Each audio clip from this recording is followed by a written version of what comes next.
Hello, Collateral Gaming listeners. Chazzle Dazzle here from the Trial by Error Variety Show podcast. I just wanted to take a few seconds to invite you guys over to what we do. No, it's not video games, but we do invite really awesome and unique bands from all over the world. We dig deep into their souls and find really cool stories to tell you, and there's tons of music every week, so subscribe to us wherever you subscribe to your podcast. We look forward to having you. Tonight, on the bonus round, we are pleased to talk about our favorite video game franchise of all time, The Legend of Zelda. In coordination with our upcoming season premiere on Majora's Mask, Zach and I took the opportunity to list our top 5 favorite Zelda items, followed by a mini review on Skyward Sword.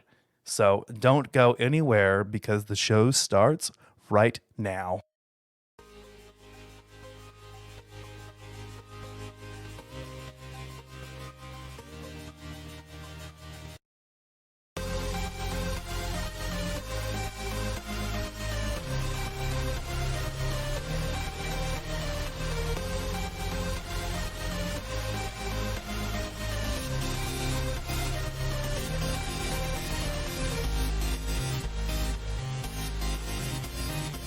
Welcome to Collateral Gaming Bonus Round. I'm Ashley Chancellor. And I'm Zachary Gio. And we are podcasting straight from somewhere in South Texas and somewhere in South Georgia. And yes, my friends, we are a 420 friendly podcast. So whatever you have, smoke it if you've got it, my friends. Zach and I have a very special topic, something that's very near and dear to us today, right? Amen to that, brother. I'm so excited to talk about this. I mean, if there's one game series we love more than Metroid, it's Zelda. It's Zelda. So we're going to do our first, sorry, not our first. This would actually be the second Collateral Gaming Zelda-focused bonus round episode. But the first one with two of us. Woo. So first Yeah, one with it's my first you. time talking about Zelda with you, my dude. Hell yeah, dude. And we're actually doing this kind of in preparation for our Season 3 premiere on The Legend of Zelda Majora's Mask. So we thought it was a perfect time to delve into Zelda. First off, we're going to start with our top 5 favorite Zelda items. Do you want to start this one off, bro? Yeah, I can do that. Okay, so my number 5 item that just popped into my head is the Rock's Cape from what the first game I got it in is Oracle of Seasons. You get it in the 7th dungeon, which is oh my god, I can't remember the name of the dungeon, but you get it after you get the Rock's Feather, which it's an upgraded version of that. And instead of the Rock's Feather, which only allows you to jump over 1 space, the Cape allows you to jump over 2. And if you have a boost with Pegasus Seeds, you can jump over 3 holes. And they brought it back in the Minish Cap, which it's just OP at that point. When you get the Rock's Cape, you can just launch yourself and fly over a great distance, and with the Pegasus boots, you can soar.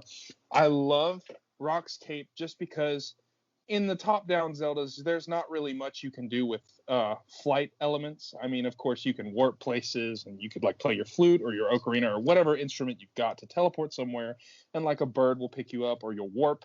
But the Rock's Cape, since Oracle of Ages and Seasons, it's not in Ages, but since Seasons was one of the first Zelda games I ever played, getting the Rock's Cape made me feel like at that point, it basically when you get to any sort of game that has upgrades or items that you can get, when you get towards the end of the game, you feel like you're almost a god at that point. You can basically go anywhere, do anything, and the Rock's Cape unlocked so many different ways of getting to places that were previously unreachable. You could leap over great distances. You could clear long lines of holes that were previously unreachable. And it's fantastic. I loved dashing with Pegasus Seeds or the Pegasus boots and just jumping. And in the Minish Cap, like I said, it's greatly expanded. And yeah, that's my number 5 item, the Rock's Cape. And it's a phenomenal item. Play these games. Oracle of Seasons and Minish Cap. If you have not touched them, do it. What about you, Ash? Hell yeah. Well, I mean, I guess I'll add my input on the Rock's Cape as well because I will say I like the Rock's Feather. I think that it's a great item. I love the ability to jump in the 2D Zeldas. So it's always been, I think, one of my favorites, to be honest. Just the simple novelty of jumping, and then the Rock's Cape being an upgrade to that, obviously makes it the superior item. So I never really played very far through Oracle of Seasons, but I have played quite a bit through the Minish Cap. And the Rock's Cape also shows up in Four Swords as well in Vadi's Palace. So I remember using it there too. So there's not a lot for me to say about that, but I do love the Rock's Feather. I do love being able to jump, and I like that the Rock's Cape allows you to jump even further. Yeah, I never actually got into Four Swords Adventures, and my bad, by the way. I was so excited to hear your first item that I completely forgot that you might actually have something to say about the Rock Cape, since we have both dived into these games quite deeply. Well, I kind of with these lists, I like the idea of us kind of both talking about, each Yeah. of our choices, but I won't have much more to say than that. I think because it's not used as extensively in other games, and one of the games I haven't used it at all. Side note though, I do believe it's in Four Swords, but not Four Swords Adventures. But Four Swords is an awesome Zelda game. If you're for like multiplayer, I remember back in the day playing with my friend Steven. We used to bring our DSs to school and we'd play Four Swords together, and it was great when they released that anniversary edition. But my number 5 is actually the beetle from Skyward Sword. I love the way that this item works and feels. Certainly, a lot of my items are on this list are, I think all of them are going to be unique items that are found in only 1 or 2 games. So I will go out and say that. Obviously, we have a lot of love for the classic items, the items that appear in every game, like the bow, the boomerang, and the bombs. But come on, it gets boring after a while. We like these new, interesting, unique items, and the beetle is certainly no exception. In fact, Skyward Sword is, I think, one of the only games that doesn't have the boomerang in it, and instead you have the beetle. And I think it actually accomplishes every facet of that. The beetle allows you to, if anyone's not aware, the beetle allows you to it allows you to remotely control this flying beetle, this little technological robot beetle thing, and you can aim it using the Wii remote. And we will go on record saying that Zach and I are actually fans of the motion controls in Skyward Sword, which we will touch on later. But I did I did like the way that this particular item controls, because not only do you aim it where you want to go, but then you continue to control it, and you can grab items like rupees, and you can scare the fuck out of bokoblins. And I love the element of terrifying enemies. They're just like, oh, wait, oh. yes, and you can cut down Dekubabas and Skulltulas with it, and I love the puzzles that involve the beetle. Not only accessing distant switches, but the cutting abilities that you use. I particularly remember in the Earth Temple, there's that one drawbridge that you bring down. And then when you upgrade the beetle in Lanayru Desert later on, you get the ability to pick up items like bombs. And so you can pick up bombs and drop them off on enemies or on statues and shit. And it's really fun. It's awesome to have that control. Those little electric puffer fish that are in the desert sands that like swell up and shoot that ball of electricity. It's so satisfying dropping a bomb and they just die immediately. Yes. This is so satisfying. The beetle's really awesome. I love it. And you can, of course, I think his name's Scrappy, right? The guy that upgrades your stuff in the bazaar in that's Skytown. Gondo or Gonzo, something like Gonzo. that. That's Scrapper Scrapper's is the name of robot. the robot, yeah. Yeah, okay. I love the fact that he can upgrade your items in that game. And of course, we'll touch more on that later. But the beetle has such unique upgrades. Like it can get an upgrade that makes it just a little bit faster and has more stamina. And then the last upgrade is what? It becomes the tough beetle, right? Where it just goes super far, super fast. It takes forever to run out of stamina. Usually it doesn't run out of stamina by the time you're done using it. And the beetle honestly saved me so much. When every single time I go to Skykeep, there's I think it's Din's trial, where you're going through the different tunnels of lava. And of course, we'll talk more about Skyward Sword later, but the beetle saved me because I was very low on health. And there's hearts that grow on the roots up on the ceiling, and you can grab those hearts and they really help you out. Unless you're in hero mode. Yeah. Yeah, you don't got to break my heart on that just yet, man. Hero mode is a whole other beast. But yeah, the Beetle's a phenomenal item. It was very, very creative. I was not expecting an item like that. I mean, I guess I should have been with the motion controls, but absolutely stellar item and extremely unique to the Zelda series. I love it. Yeah, definitely the most creative item I think that came out of Skyward Sword, and that's why it made my list. Because what impresses me the most is creativity. And I do like the upgrades, like you said, the Hook Beetle, which adds a whole new element and a lot of puzzles that you can go through in the Lanayru Desert in particular. I liked the was it the Quick Beetle, and then like you said, the Tough Beetle upgrades as well, fully upgrading that, and that's another aspect of Skyward Sword that we'll talk about. But I guess we'll go ahead and move on from here. What's your number 4?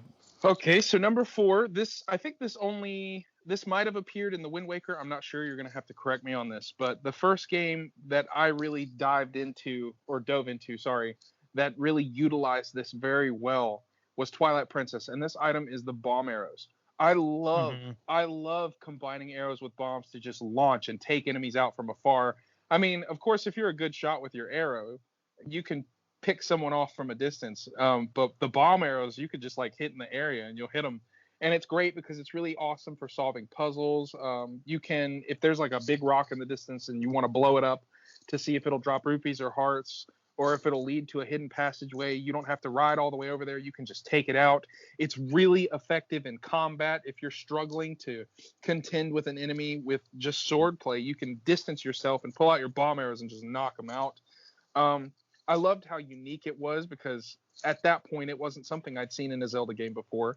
And with what you can do in that game to upgrade your quiver, because you can't really upgrade your quiver fully until you do like that Rockstar Claw Shot game in no, it's Hyrule Castle Town. Yeah, that game where you basically use the claw shots to go across the graded container and you collect all those little orbs. And when you beat it the first time, you get a bigger quiver. And then once you finish the City in the Sky and you get the double claw shots, you can go back and do it again and you get the larger quiver. And you can get so many bombs in Twilight Princess. You can hold, there's like 3 different types of bombs: the water bombs, the normal bombs. The bomblings. Yeah, the bomblings that just crawl over. And you can use those bombs and combine them with your arrows. I love them. They're fantastic. I love the bomb arrows as well. That was definitely a high point for me, and I almost forgot about that. They weren't actually featured in the Wind Waker, but interestingly enough, they are featured in Link's Awakening as kind of a hidden item. If you equip both bombs and arrows at the same time, you can actually fire them together. You're kidding me. Yeah. As somebody who has played the pants off of Link's Awakening, I did not.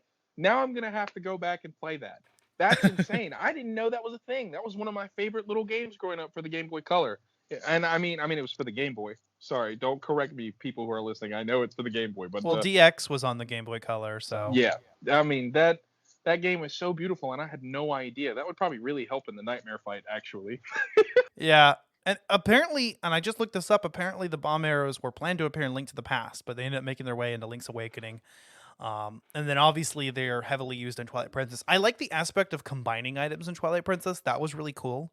When you access your item screen, and you can select, equip the bow, and then you move over to the bombs, and then you hit combine or whatever it is. You can also combine with the Hawkeye, and you can also combine. What were some of the other combinations? I can't remember. I think it was the Hawkeye and bombs. I think that was it. That was it? Okay. That could be it. But anyway, yeah, the bomb arrows were just a blast, literally. Okay. To play with. I love being able to blow up boulders from long distances. I mean, that was just phenomenal. And I like that the bomb arrows were once again included in Breath of the Wild. Oh yeah, dude. Oh yeah, man. There's so much stuff you can do in Breath of the Wild. I didn't even think about that, but yeah, that game. I can't wait for Breath of the Wild 2. You got me thinking, man. I didn't use bomb arrows too much in Breath of the Wild.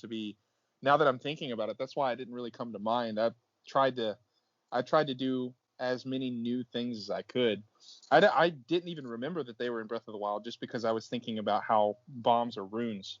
Yeah. And so That's cool. Just don't use them on Death Mountain. Nope, never. You instantly blow up, and you can't use them in the rain either. They're useless in the rain, same as fire arrows. And you're wasting your fire arrows if you use them on Death Mountain, because all.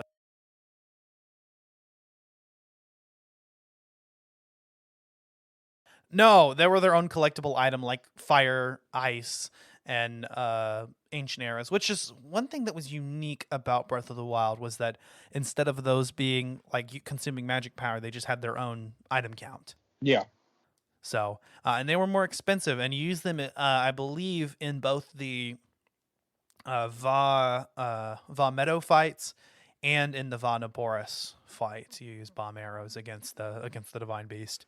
They're also really helpful in the final boss of the Champion's Ballad, the monk.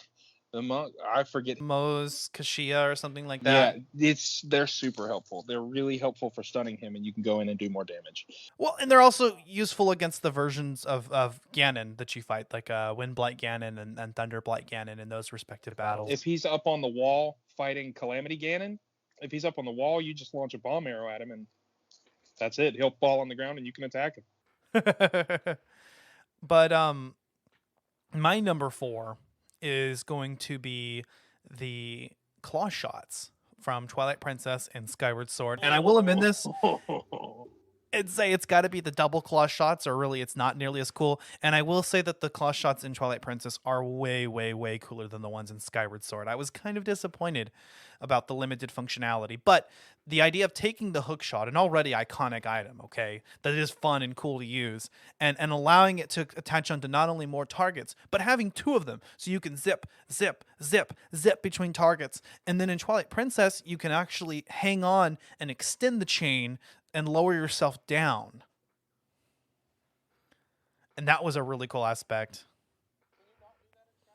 No, you can't. The claw shots pretty much just have their hook shot functionality, and that they do come together. Unlike in Twilight Princess, where you start out with one claw shot in the Lakebed Temple, and then you go to the City of the Sky and you get a second one. I mean, that was just badass. But then it just completely changes your world. But in Skyward Sword, you get them together. I believe the second time you go to Lanayru Desert, right? Yeah, it's the second gift of the goddess when you complete the Silent Realm in Lanayru Desert. Right. I could have sworn you could adjust your height with them, because when I was going into Sky Keep, which is, by the way, we'll talk about that later. I'm going to go ahead and stop myself right there. When you're going into Sky Keep, I could have sworn I kept having to adjust my height. But, I could be wrong. I'm going to have to go back and check that out. But that's awesome. I love the claw shots. They're sickening. It kind of feels like you can move, not like Spider-Man, obviously, but it kind of has that vibe. You can attach to vines, and you can collect items. You can stun and take out enemies with them. Keys, they're done in one hit. They're just such a badass item, because they encompass so many different abilities that Link can do, and they all obviously allow you to reach previously unreachable areas. And so, yeah, the claw shots are really awesome. I love them to death, actually. I will also add an honorable mention here, but the grappling hook from the Wind Waker has always been one of my favorite items. And I don't know why. It's kind of a simple item, but it was just so cool. I remember that's the first major item you get from a dungeon, and you twirl around and you swing across, kind of similar to the whip functionality later. And the whip also almost made it into my list. But I did like the grappling hook. But when I was starting to think of items like the hook shot and the grappling hook and the claw shot obviously just came out on top, just because of how much functionality is there, especially in Twilight Princess. Yeah, most definitely. I can definitely agree with that. Yeah, and you can actually also charge them in Twilight Princess. That was something they removed from Skyward Sword. You can't hold down the button to launch them when you want. They just shoot out as soon as you hit it, which is kind of weird, because even the original hook shot could do that. Yeah. Or at least the hook shot in Ocarina. I guess in Skyward Sword, they were trying to say, be accurate, because it's going to launch whether you want it to or not. Yeah, and I do think that it was put to not as good use in Skyward Sword, because in Twilight Princess, the claw shot was cool because the hook shot could only hook onto certain targets and wooden objects, whereas the claw shot could hook onto claw shot targets. It could hook onto vines, and it could hook onto mesh type, like fence area. You know what I'm talking about? So I guess that's one way they did it better in Skyward Sword. They kind of gave you more options with stuff you could latch onto. No, in Skyward Sword, it's just the targets. Yeah, in Skyward Sword, it's just the targets and the vines, I think. There's mesh too. Yeah. Is there? Okay. Yes, there is. Most definitely. And you remember that one mini game in Twilight Princess that uses the claw shots, and you can't really win at it until you actually get both of them. Yeah, that's yeah, I think I was talking about this just a little bit earlier. It's the game in Castletown where you can go to upgrade your quiver. And the first time you have to have the one claw shot, but you can't, and you get the upgraded quiver. And the second time you have to have both of them, and that's when you can collect them all and you can get the best quiver in the game.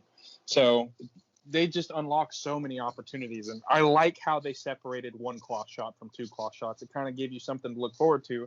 Because I knew with this newer Zelda, I was like, okay, they gave us one, maybe they could give us two, and they did.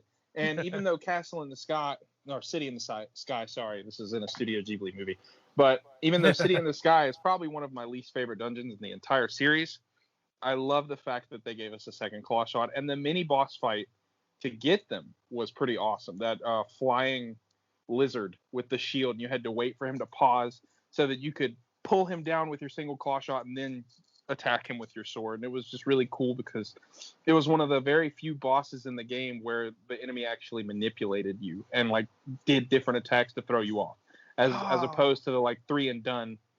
Yeah. So the what was it? It was Eralthos, right?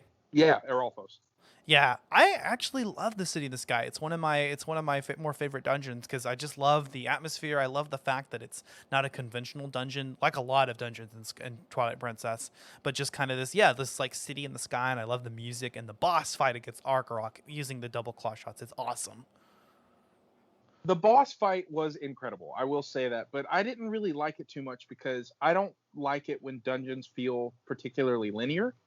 And I like it to where when you can actually go back. And there was only really one central area that actually didn't have the floor, and that's where the claw shots were the most prominent because there was targets all over the walls, and there was moving rocks and pillars. And listeners know exactly. I think you know exactly what I'm talking about. Yeah.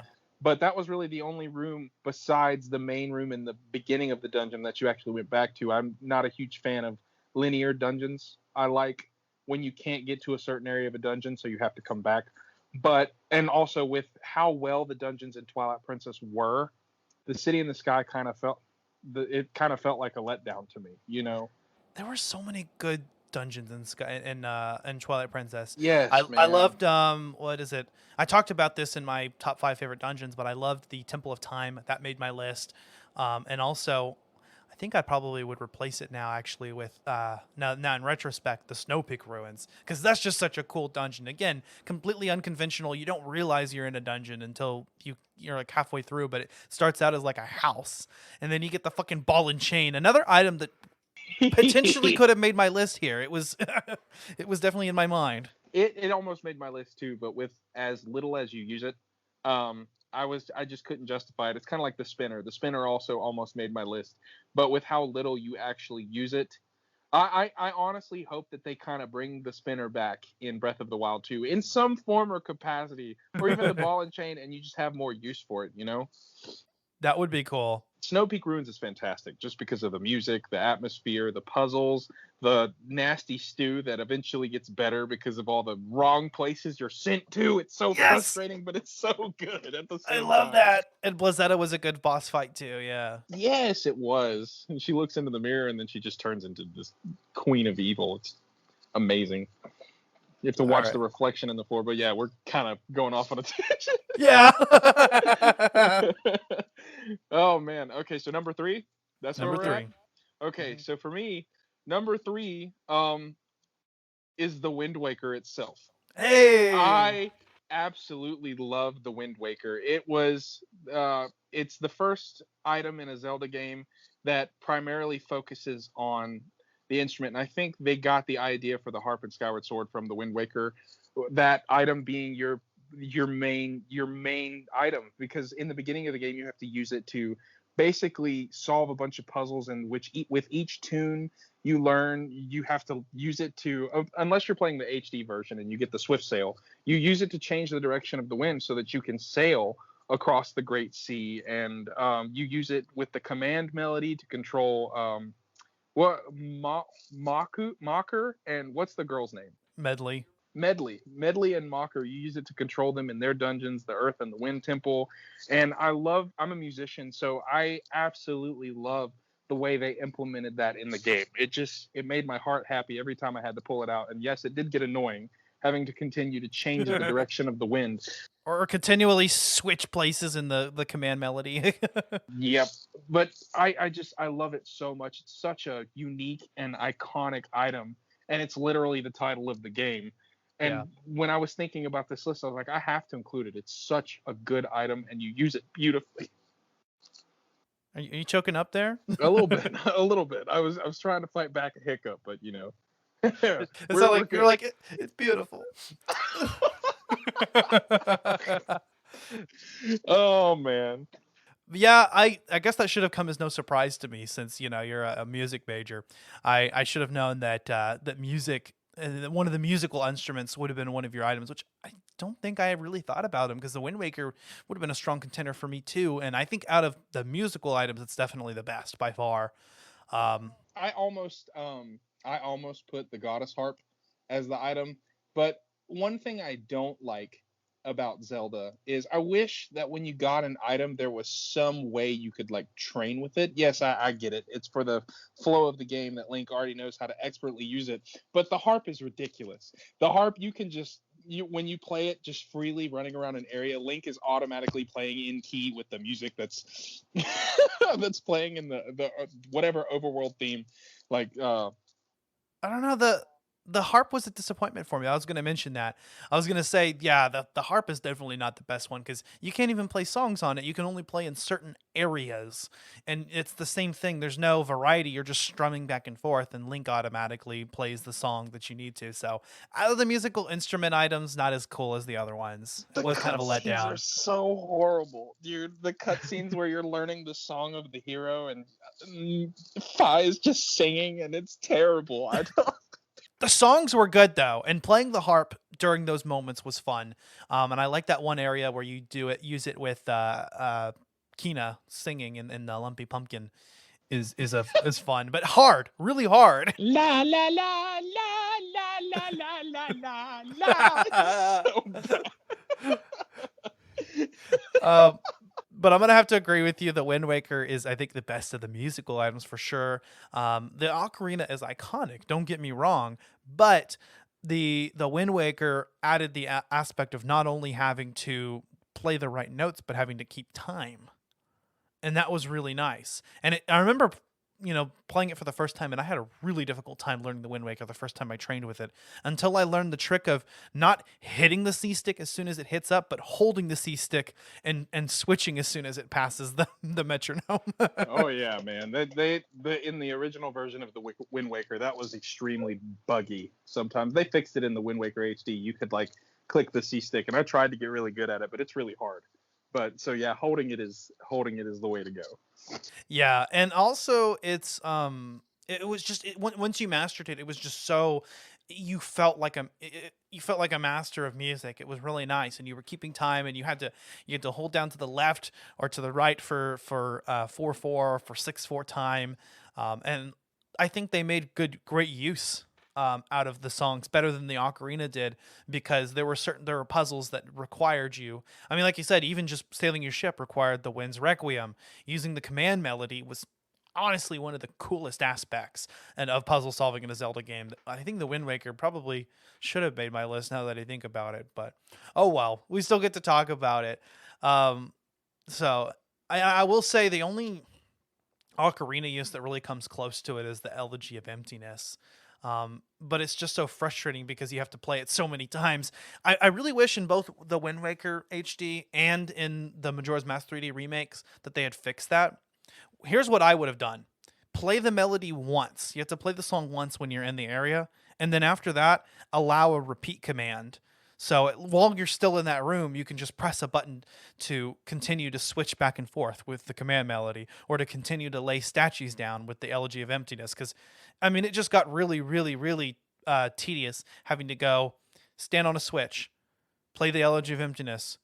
Okay, equip the Goron mask, stand on a switch, play the Elegy of Emptiness, equip the Zora mask, put it on, play the Elegy of Emptiness. At least the 3DS remake lets you kind of skip that a little bit, skip the cutscene part. But if they had done that, and then with the Wind Waker with the command melody, just once you played it in a room, allowing you to keep switching back and forth, I feel like that would have been the ideal way to do it. Wind Waker HD squared. Pitch ideas for these new melodies. I'm telling you, they need to do what they did with Super Mario All-Stars and release a collection of HD Zeldas on the Switch, including Skyward Sword, because it hasn't been done before. But you know what? I would say fuck it and just include both the 3D games, Ocarina of Time and Majora's Mask 3D, and the HD games, and just make one badass 5-game collection, and take some of the good things that we got. You know, you should leave Ocarina of Time 3D and Wind Waker HD pretty much exactly as they are, with just minor improvements, but really fix Majora's Mask 3D, taking away some of the more unpopular changes, and just expand on Twilight Princess HD and make it and do more with it. Yeah, I feel like that's something they ought to do for like the 50th anniversary for Zelda. Just take whatever Nintendo console is prominent at the time, remaster every Zelda game that's come out to date, which would be probably like a decade-long project if they really wanted to do that, and just put it on the next console, like the Switch Squared or whatever comes out, you know, the Switch U. And I'm telling you, Skyward Sword needs to be on Switch as well. But I suppose that we'll have to talk about that. As far as my number 3, you wrote it off, but I'm gonna go ahead and put the spinner. I know that it was a little underutilized, but goddamn, is it not the most fun item to use? And that's why it deserves to be on my list. I mean, it was just so fucking cool. You get to just ride on these tracks everywhere. It's kind of like fucking skateboarding. They should have added Link as a playable character in Tony Hawk's Underground with the spinner. Oh man, you would have bailed so much. But yeah, the spinner's awesome, man. And Arbiter's Grounds, the dungeon that you get it in, is one of the best dungeons in the entire series. Another fantastic dungeon from Twilight Princess. What is it with Twilight Princess and great dungeons? I don't know. They really did it well. I guess they took dungeons and used them as a way to make up for how ugly the game is. But because they try to realism feel with Twilight Princess, but Arbiter's Ground, it kind of gives like a slight callback to the Forest Temple in Ocarina of Time, about how you have to go after the 4 Poes and get their souls back so that you can gain entrance to the next part of the dungeon. But the way you utilize the spinner in that dungeon is so cool. And the reason it didn't make my list is because they could have taken those aspects and put them more in the overworld. I mean, there's one piece of heart that you can get by riding the sides of the cliffs, and you have to time it perfectly. And of course, the grand staircase going up to fight Puppet Zelda and Ganon and Ganondorf, which great final boss fight. But that's a whole other tangent we can go off on. But I love the spinner so much. I just wish they had used it more, because it's a phenomenal item, and it's so much fun to use. I mean, it's so unique. You can stun and attack enemies with it. And I like how it kind of has a real feel where you can't just ride it everywhere. Eventually it slows down and you have to stop and get off, or it'll automatically kick you off of it. And phenomenal. Yeah, and I think Twilight Princess has a pattern of a lot of really great items, and a lot of items that are just underutilized. So I will agree with that. But the spinner, when you do use it in Arbiter's Ground, is fantastic. I love not only the track puzzles, which involve you having to move back and forth between, trying to avoid spike traps, but also the being able to use the spinner to spin those little things on the ground. Where you stand on it and you just go, and then the fight against Stalord, also another great boss fight, definitely deserves to be in a top list of boss fights, because I mean that was just phenomenal. I loved using. I mean, how else could you creatively use an item like the spinner in a boss fight? You can't. I mean, it's fantastic. You're the first stage of the fight. You're playing pinball. pinball with his little minions on the sand, trying to get down to his spine so that you can crack it and he'll get down lower. And when you finally get those 3 hits in, because like Zelda usually does, it's 3 and you move on. Yeah. His head detaches. You think you beat him, but his head detaches. All the sand goes down, and the middle pillar rises up, and it's a high-speed death match going around the arena as you're rising to the top to try to get level with the spike that's on his head, and you just run into his mouth, and it's just such a good fight. Oh my Phase gosh. 2, baby. And the spinner made its way. It was such an awesome item that it made its way into Hyrule Warriors as a weapon. And Link actually rides the spinner and throws, and they somehow made it even more badass because he can not only have the one spinner, it's like an unlimited amount of spinners that he can launch with his one spinner. And it's got lightning on it, and it's just so fucking cool. Yeah, we're really excited for Age of Calamity. That's going to be an amazing game, and I hope that they do a lot of callbacks to previous Zelda items. Oh, Hyrule Warriors Age of Calamity. Oh, I'm really excited about I'm Age of Calamity. so hyped for it, and I will have a Switch by the time it comes out. Just wanted to give you that news, Ash. Oh, okay. Yeah, I'm getting a Switch back, and I found out that you can recover your old save data from your Nintendo account. And since I still have my login information, I'll be able to get my Master Mode 100% Breath of the Wild completion, and minus I never finished the Champions Ballad. So I'll be able to go back through and do that. But yeah, I'm getting a Switch by the time Age of Calamity comes out. Super excited. Well, good, because we're doing an episode on it. I was kind of worried about you there for a second. Yeah, no, and I mean, if nothing else, I was just going to watch full gameplay of it because I will get as much information from that game as I can, because I mean, it's literally the story from 100 years prior to Breath of the Wild, but that's a different topic to discuss. We should keep talking about the spinner, because I'm kind of mad now that I didn't put it on my list, because it's such a badass item. It is so fun. It's so unique. Oh Yeah. man. Okay, so should I spit out my number 2? Yeah, go for it. Okay, so my number 2 was actually a really, really hard decision, but I went ahead and chose the whip from Skyward Sword.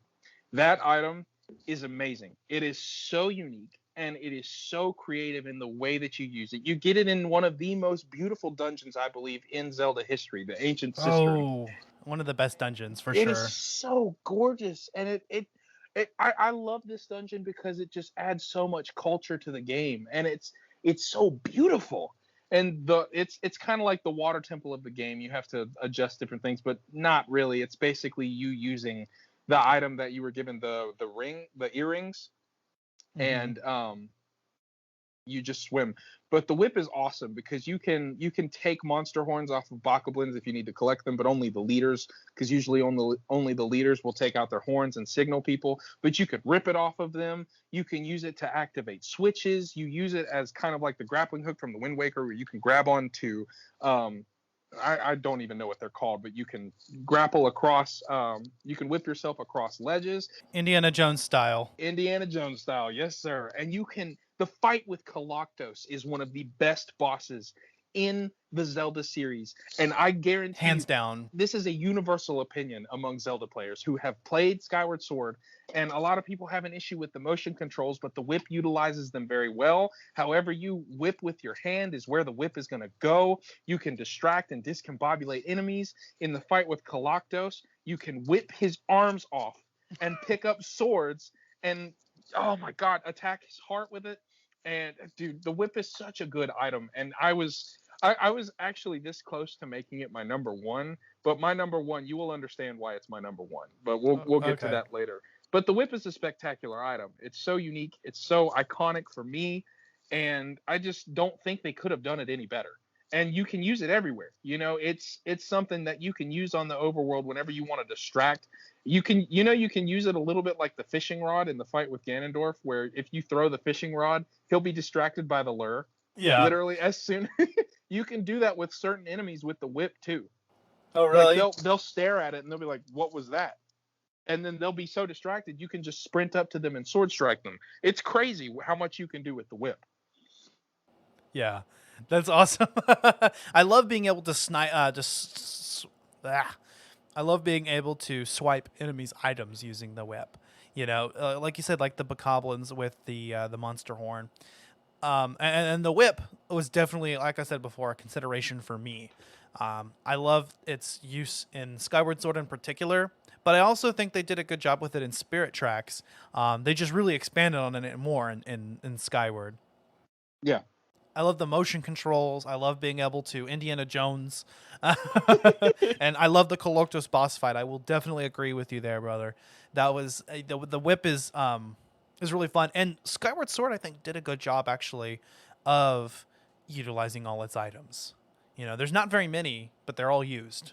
Yeah, and you don't really stop using any of the items throughout the course of the game. And again, that's a topic for a later discussion, but they utilize it really well. And the whip, once you get the whip, you can use it throughout the rest of the game, because there's always going to be bokoblins that have monster horns, and you can further your collection of items with it. You can pick up dark relics. Well, you can't pick up dusk relics because you can't use items in the silent realms, but you can thwip and grab. Thwip is a good word for it. Thwip. You can thwip and pick up amber relics. You can once you get the whip, you don't have to use the bug net to get tumbleweeds anymore. You can just snag them right off the ground. Wait, what? You can? Mm-hmm. I never tried that. You can't do it when it's like right close to the wall, because you'll like knock it into the wall and it'll go and it'll go away, because those little bastards are so easy to get away from you. Yeah. But yeah, I love the whip. Fantastic. The whip was awesome. Oh, watch me whip. The whip. The whip. The whip. I want to do a playthrough of Skyward Sword where I'm just like, no, watch me whip. No, I'm just kidding. I'm not gonna do that. That's really cringy. Please, but, God. My number 2 could have been a number 1. It was a hard choice for me as well, but I'm gonna say Stasis from Breath of the Wild. I definitely wanted to include the runes from Breath of the Wild. I almost put just the Sheikah Slate itself, and then I thought that's kind of not fair. Yeah, so I decided out of all the runes, Stasis I think is my favorite for sure, because I like the ability to not only stop items in time, which is a cool mechanic, being able to stop gear so you can run across and stuff, but also being able to grab an item, you know, and put it in stasis and then attack it to build up the kinetic energy and launch it. Definitely one of the most game-breaking mechanics, I will say. And I know a lot of people who got around puzzles using stasis instead of what they were supposed to do. Oh yeah, no, stasis is incredible. Like you said, I was thinking about the buildup of kinetic energy, and you can do some. I mean, you can even freeze some bosses for a split second to kind of gain an advantage on them, and that's really cool. I remember getting Stasis Plus as soon as I could, because Stasis Plus makes it even better, and you can freeze enemies in place. And by God, if freezing Lionels isn't like my go-to tactic now.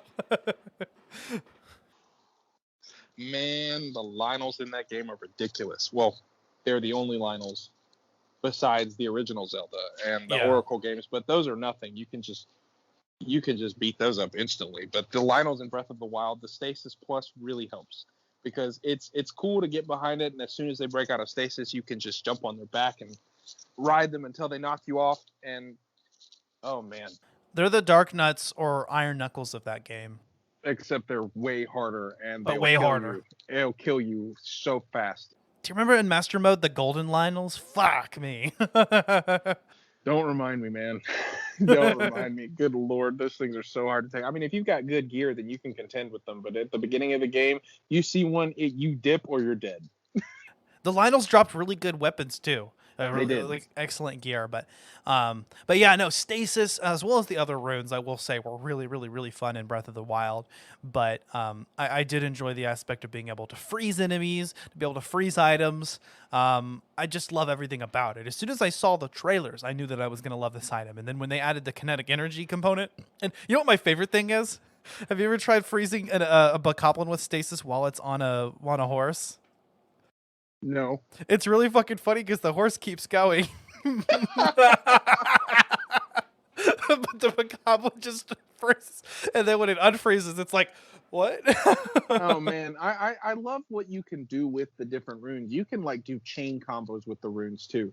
You can freeze an enemy with stasis, build up the kinetic energy on it, throw a bomb, and as soon as the stasis releases, they get flung, and you can fling them into the bomb, and the bomb will automatically blow up. I've seen some crazy YouTubers and just game clips of people just going crazy, switching between runes really quick.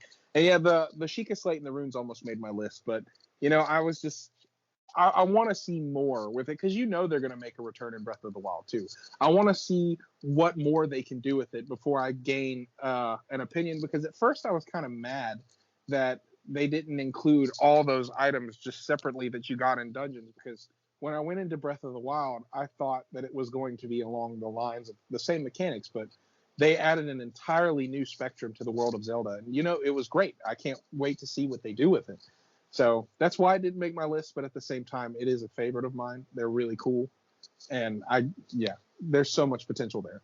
And they're coming back in Age of Calamity. All of the runes on the Sheikah slates are going to be the items that characters use instead of items. Like in Hyrule Warriors, they're adding because in Breath of the Wild, your items were replaced by the Sheikah slate and the runes. So that's what the characters use. That and fire, ice, and lightning rods. Yeah, are going to be your main items. Those break so easily though. But maybe not in Hyrule Warriors. I don't know what they're going to do with that. In Hyrule Warriors, they're consumable, so you grab one, and it's just like just like in Breath of the Wild. But the weapons are not breakable, from what I understand. But Link does actually, and I saw this. I'm really glad that they changed the mechanic because instead of, and I don't know how all the other characters are going to be, but Link for sure, instead of just having like a few different selectable weapons, you actually have practically all of the weapons that you have access to in Breath of the Wild. And you can collect multiple copies of them, and Link can select them, and he has choices between heavy and spear and one-handed weapons. So I'm really liking how they're basically transforming Hyrule Warriors into the Breath of the Wild mechanics. Yep, and they're going to expand further upon the story, which is something Breath of the Wild heavily lacked. Like it was a really good game, but every element of the story was in the past, except for the end of the game where you meet Calamity Ganon, and Zelda's like, I can't hold him anymore. And I love the memories. Like, I will be honest, some of the memories made me tear up a little bit just because of how beautifully done they were. But they focused fully on the exploration. Okay, I'm going to go off on another tangent. So I guess we're jumping into our top picks here. All right, drum roll. There you go. Or a jackhammer, whichever one. But my number one pick, a lot of people are going to roll their eyes, but I can't even describe how much I love this item. I have loved it since my first time ever getting it. The Master Sword. 100% the Master Sword. It is the greatest item in the history of Zelda, not only just because of how powerful it is and how badass it makes Link. Every cutscene in like a 2D or 3D Zelda game is so impactful in your adventure. Like, I love the Master Sword cutscenes with the theme. It just makes me want to come, bro. I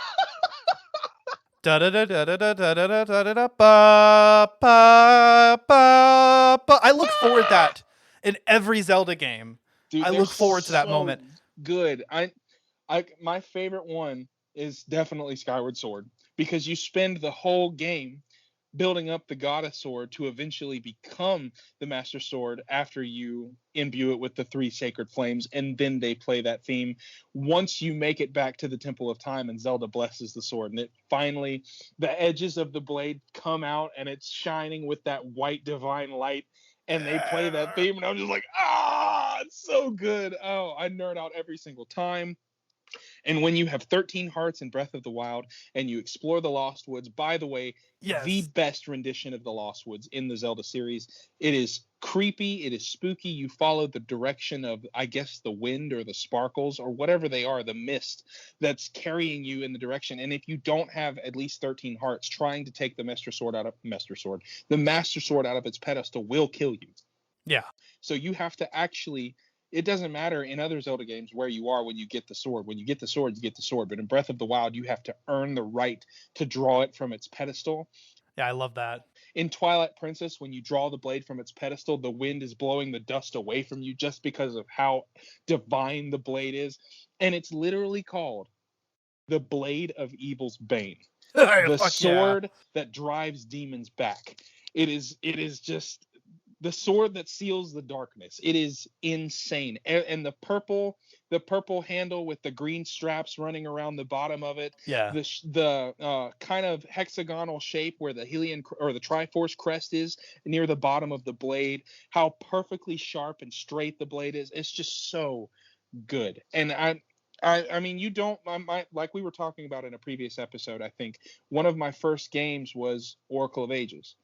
You don't get the Master Sword unless you link those adventures and you take the Sacred Noble Sword, which was also possibly on my list, just because of how you obtain them. But you take the Sacred Noble Sword into a linked adventure, and when you get what would be the Sacred Noble Sword, that's actually the Master Sword, because they have, you know how they do in Link's Awakening, like the level 1, the level 2 Yeah. items. The Master Sword is the level 3 item, and it does so much damage. But when you get the Master Sword in a Legend of Zelda game, you're at that point where you are truly becoming the hero of legend. You have proven Yes. yourself worthy to be able to just wield that sword, because only the legendary hero can wield that sword and drive back the darkness. And that's why it's at the top of my list, because no true Zelda installment would be complete without that blade. And no playthrough of Zelda would be enjoyable if it was an optional weapon like it is in the Oracle games. No Zelda game would be complete without that blade. When I play through Zelda games, my long-term goal is to get that sword. And in the Wind Waker, they stretch it out too, because when you get it, Ganondorf said that blade has lost its edge, and that blade has lost its touch, and its edges are dull. You couldn't possibly stand. And then you go to the Earth Temple and the Wind Temple, and you use Medley and Mocker to pray to get to you beat the final the bosses of those dungeons, and they pray for the blade and bless it with that divine light. There's just so much. Like, I'm ripping into this right now. No, I'm not letting you by all talk. I'm means. so sorry. Everything that you said, it also really, really excites me. Like, I fucking love the Master Sword. I don't want to hit myself over the head for not thinking of it either, but it's definitely my favorite weapon of all Zelda games. Like, it is the best weapon, hands down.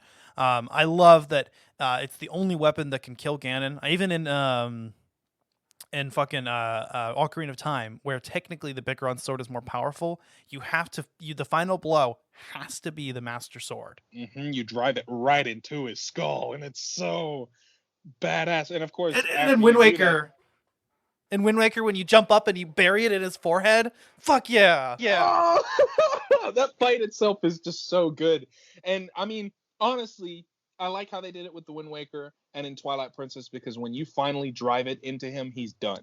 In Twilight Princess, when you get that final blow at the end of the fight and you drive it into his scar that was already there from the priests back in Arbiter's grounds, you finally put it there, and he stands up and he talks about the wind and how he can, well, not the wind, that's Wind Waker, obviously. And he just looks up and he sees Zant, and Zant looks at him, breaks his own neck, and dies standing up. It's just, he's standing there. He's defeated. He's dead. He's gone. And that Master Sword, oh man. And in Breath of the Wild, I did not touch on this, but they added the Trial of the Sword. Yes. Where you could go through and power up your blade with 10, there's 3 different sets of 10 trials that you go through to upgrade your Master Sword by 10 points. And when it's fully upgraded, it does 60 damage. And it does 60 damage when you're in an area that's like sacred, like the castle or anywhere near Guardians, and you can take them out. But when you finish the Trial of the Sword, which, by the way, in Master Mode, there's 15 Guardians in the last trial, and it is so hard because you have to take them out with items that you found in the trials. You have to have the right amount of health.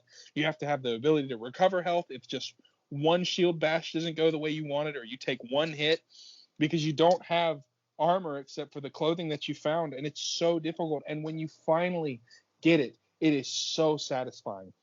And everywhere you go, that blade is fully charged, fully powered up at 60 damage. I did not like the way that, I mean, weapons are expendable in Breath of the Wild. They can break.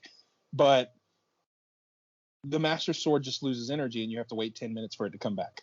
Yeah. I didn't necessarily like that, but I also understood, because they have to keep it, like, not OP. Because if it never broke, it would be really OP, and you could just take out every enemy. And the Master Sword is optional in Breath of the Wild. That's what's really cool. And like you said, you can go after it right away. Now, you're not going to be able to get it until you have 13 hearts, so you kind of have to grind to get to it. But and I do like how it's the only weapon in the game that's unbreakable. That was a nice touch. I like how it can throw sword beams whenever you're at full health, and I like how whenever you're around guardians or in dungeons or near Malice, the blade glows. But then when you complete the Trial of the Sword, it permanently glows. And does it reduce the cooldown? The cooldown time too? No, it's still 10 minutes, but it takes a lot longer for the sword to break. And I feel like if you don't use it for a certain amount of time, it kind of gains its strength back. Mm-hmm. It's kind of like the Hylian shield, but the Hylian shield will break over time. But you can just complete Terrytown and go purchase it for 3,000 rupees, so it's not that big of a deal. But the Master Sword is unbreakable, and once you finally have that Hylian tunic with the Master Sword and the Hylian shield, you feel like OG Link, and there is just nothing like it. I mean, of course, you can get the Breath of the Wild tunic by completing all 120 shrines, which there's more than that, but there's 120 base shrines. But it just doesn't feel like a Zelda tunic. If anything, it feels like close to the Wind Waker. So I did like the getting the tunic of the wild at the very end of Breath of the Wild. That was a nice. Well, once you completed all 120 shrines, that was a nice touch. yeah, and you have to complete all 120 shrines, or else are you even a Zelda fan? Right, you didn't. I feel like, and I made this argument in our Breath of the Wild episode. I don't feel like you can ignore all the other side quests if you want. You don't have to power everything up. You don't have to collect all the Korok seeds, whatever. But to complete Breath of the Wild, you need to complete all 120 shrines because the game only has 4 dungeons. So to really get the most dungeon experience, you have to complete all the shrines. There's just no way around it. Exactly, and I mean, why wouldn't you? It just provides more opportunity for new content, stuff for you to look at. Why wouldn't you do it? Just do it. Bite the bullet. Do it. Do it. Just do it. Nike. Just do shit. I was thinking Shia LaBeouf. Just do it. Do it. I do want to say in terms of Master Sword cutscenes, and again, I look forward to the Master Sword cutscene in every game, but my favorite has got to be Breath of the Wild. Comes close. I love the one in Skyward Sword too, but my favorite's got to be the Twilight Princess. It's just so epic. The music is just great. You kind of hear that organ in the background, and there's that whole like the wind is blowing Link away in wolf form, and he's coming in, and he's trying to come towards the sword, and he's inching closer and closer, and then it transforms him into a human. And by the way, never at any point in the game did they actually tell Link that he needed to wield the Master Sword. They just told him he needed to get to it as a wolf. Link, out of pure instinct alone, pulls the sword out of the pedestal. Just out of pure instinct alone, he knows that he's the hero and he has to do it. And he grabs it, and then that triumphant music plays as he lifts up the sword, and you see the shockwave, and even Midna's fucking surprised. She's like, the sword chose you as its master. Yeah, dude, you're absolutely right. Like that is the most instinctual Master Sword cutscene, because in Skyward Sword you've been building up to it all this time. I mean, fresh players might not know that they're building towards the Master Sword, and so it's a huge surprise when you get up to it. But Link knows that he's the one that's wielding this sword. He's the one that's building it up. And in Twilight Princess, Link just follows his instincts and takes the blade. He's like, this is mine. I'm going to defeat the King of Evil with this. Yeah, he does. And so that's why I think it's one of the greatest moments. And just the music and the atmosphere and everything, and getting to that point with the, in the Sacred Grove was really cool. And I really think that whatchamacallit, Twilight Princess really builds up to that scene really well. I like the Hyrule Warriors cutscene for taking the Master Sword as well. It shows up near the end of the playthrough, whenever there's a whole level dedicated to getting the Master Sword, and then you pull it out of the pedestal, and then the rest of the map you use the Master Sword, and it uses the exact same moveset as the Hylian sword, right? But it's more powerful, and it has that extra oomph to it, and it is hands down the most powerful weapon in the game, I think. Yep. Oh yeah. Well, dude, I think we have beat the hell out of the Master Sword. I hope a lot of people also love the Master Sword as much as we do, but I'm actually dying to hear what your number 1 is. Okay. Number 1 is the Fierce Deity's Mask. Yes, dude. Oh my god. How did I know? How did I know that was what you were going to say? It is just a tidal wave of an item, bro. It wipes out everything in its path. Majora's Mask, no problem. Any boss, no problem. No problem. It makes Majora. The fight against Majora just Majora's a complete joke. Okay, and I remember I think Majora's Mask as my top 1 boss fight in my top 5 favorite boss battles list, because the fight itself is actually just a complete cake when you get the Fierce Deity Mask, but it's okay because all of the work that it put into getting there. You know, having to collect all of the masks, having to complete those really fucking hard side dungeons, and the Majora fight is really hard without the Fierce Deity's mask. And but with it, you know, yeah, with the music, holy shit, such a great atmosphere. God, I need to play that on like acid or something. That is just too crazy. We'll get to hang out soon, bud. That's an idea. That's an idea right there. That's an idea. Fuck yeah. Oh man. Ah. Yeah. Fierce Deity Mask is awesome. I'm sorry. Go ahead. I can go off on a tangent about this one too. No, go ahead. Dude, the Fierce Deity Mask is awesome because it is a culmination of all of the most badass traits that Link can carry. Not only, I mean, yeah, when you're a Zora and a Goron, you're kind of like this adult or bigger version of Link, but the Fierce Deity Mask brings out that adult Link, that strength, that drive, and that passion, and that's where I feel like all that power comes from, because you're not adult Link. You play as child Link the entire time. This game is a direct sequel to Ocarina of Time, and it's his adventure after he leaves Hyrule, and it's so beautifully done, especially when this game was completed in less than a year's time. Yes. They were trying to create a timetable. You told me about this and it blew my mind. They wanted another title for the Nintendo 64, so they literally shat this game out. And it's the most beautiful bowel movement.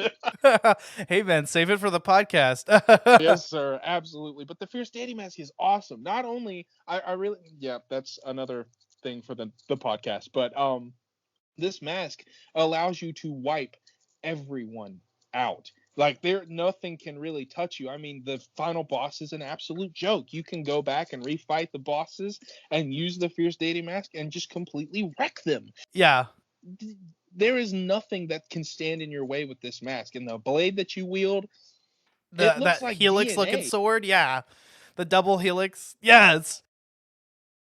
And the sword beams, and yes, the Fierce Deity Mask is completely underutilized. Let's get that out of the way. We know that there's only very small parts of the game that you can use it, and Majora's Mask 3D added that you could use it in fishing holes, which is cool, I guess. But why they felt the need to add fishing holes in the first place, I'm not sure. But anyway, I mean, they balanced it out. You know, it's literally one of the most OP items in Zelda history. So they have to limit where you can use it, man. If you could just run around Termina wearing the mask and just obliterate. No, if you use it in the fishing hole and you try to leave, the fisherman tells you can't because you're too scary. He's like, your face is too scary. I can't let you go. That's awesome. I'm gonna need to play Majora's Mask 3D because I've only played the Nintendo 64 and the Wii version, so I'm gonna have to go through and do that. But the Fierce Deity Mask is amazing, and they balanced it out with how limited you are with the ability to use it. I don't know why they would allow you to use it in the fishing hole, but I guess it's to scare the fish to death so you can just take them with you. It's to have another place to add it in the game. Since they were adding those in, they're like, yeah, we might as well let players use the Fierce Deity Mask here for whatever reason. But I will say the Fierce Deity Mask carries all the weight of just the struggle that you've gone through the entire game. I mean, because Majora's Mask is a game that definitely excels in its side quests. And so, you know, taking into account all of the people that you helped out throughout this adventure and going that extra mile, like I said, it's the culmination of everything that you've done throughout the game, and this mask carries the weight of all of the people's sorrow and love and just everything. I mean, with just how beautiful and how difficult the side quests are, it's the perfect reward, you know, because you get this for completing literally all of the side quests. You get this for trading in all of the masks for this one ultimate powerful, just the only description I can think of is just tidal wave, because it just takes out everything in its path. Yeah, it's beautiful. And it made its way into Hyrule Warriors with one of I think it was the first DLC that came out with young Link, who actually transforms into the Fierce Deity Link for all of his moves, including his special move and his whatever they call it, magic move or whatever, and even some of his combos. So I thought that was an excellent inclusion as well. The Fierce Deity mask continues to pop up as a Zelda reference, and I just love all of the enigma and mystery that surrounded the mask. Like, you kind of want more detail on it, because there's almost even that hint there that the Fierce Deity was the bad guy, you know? Mm-hmm.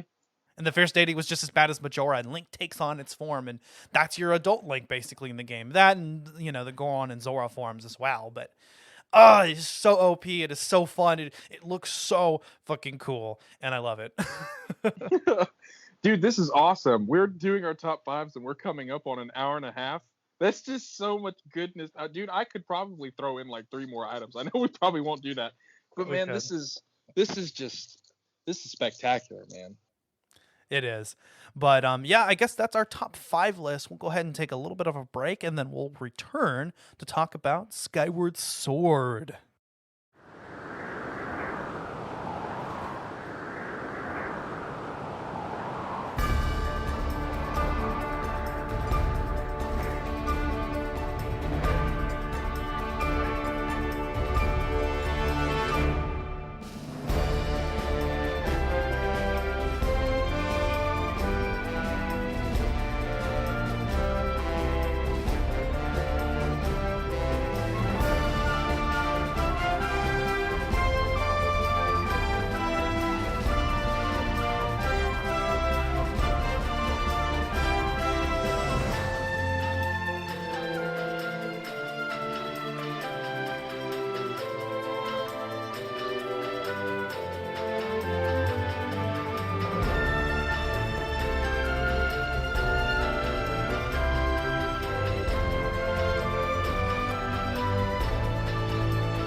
All right, guys, welcome back to the Collateral Gaming Podcast. A little brief intermission for you guys and for us, to work our big brains, give them a rest. You doing all right, bud? Hell yeah, bro. I'm so stoked to talk about this. I love Skyward Sword. It is honestly one of my favorite Zelda games. And I remember it was one of the first, I guess Twilight Princess was the first game that I was like really, really hyped about. But Skyward Sword was right after that. That was the game like I was like super, super hyped about. I was there. I think it was the first Zelda game I was there since the original announcement, and I was ready for it, Oh, yeah, dude. I completely understand 100%. I've always been a fan of Zelda, and the first game I got was Oracle of Ages for the Game Boy Color.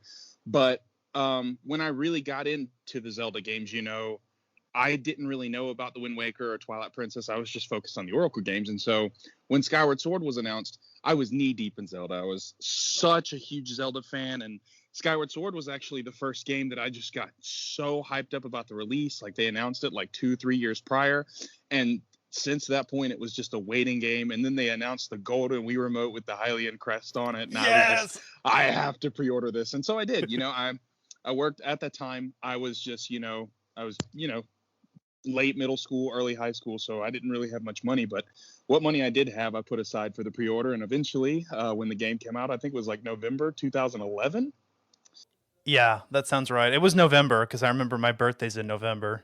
Mm-hmm. I think it was the week before Thanksgiving it came out, and I went up to GameStop after school. I was so pumped, and I picked up my special edition copy of The Legend of Zelda Skyward Sword with the 25th anniversary soundtrack. Me too. Yeah, and the golden Wii remote, man, I was so pumped. And oh man, I didn't have the golden Wiimote. I had to actually have the Wii Motion Plus peripheral, which I think I bought in advance for this game. Yeah. I probably should have held on to it, but after about 5 years of having that golden Wii remote, like I sold it to somebody at GameStop for $200. They bought it Oh, from me for damn. $200, man. But yeah, Skyward Sword to me, and I know a lot of people might disagree with me on this, but Skyward Sword to me is my favorite installment in the Legend of Zelda series. It is the origin story for the entire series. It is, I mean, it's how it all began. Demise is the start of the long-term curse between Link, Zelda, and Ganondorf. He is that beginning incarnation of evil. It's the story building up the Master Sword. It's the first time, I think it's the first time where Link ventures out into his journey as the hero of legend. And between the story and the music and the gameplay, it's just, to me, it's one of my favorite games of all time. It's absolutely Hell yeah. spectacular. So I don't disagree with you, brother. yeah, it's amazing. I couldn't wait to get my hands on it. And from the get-go, the first thing I noticed was just the layout of the game. It had your basic beginning of The Legend of Zelda, like you wake up or you start out in like your room and you're in just basic clothing. You're in Knight Academy clothing, which is just the students before they get promoted to knighthood.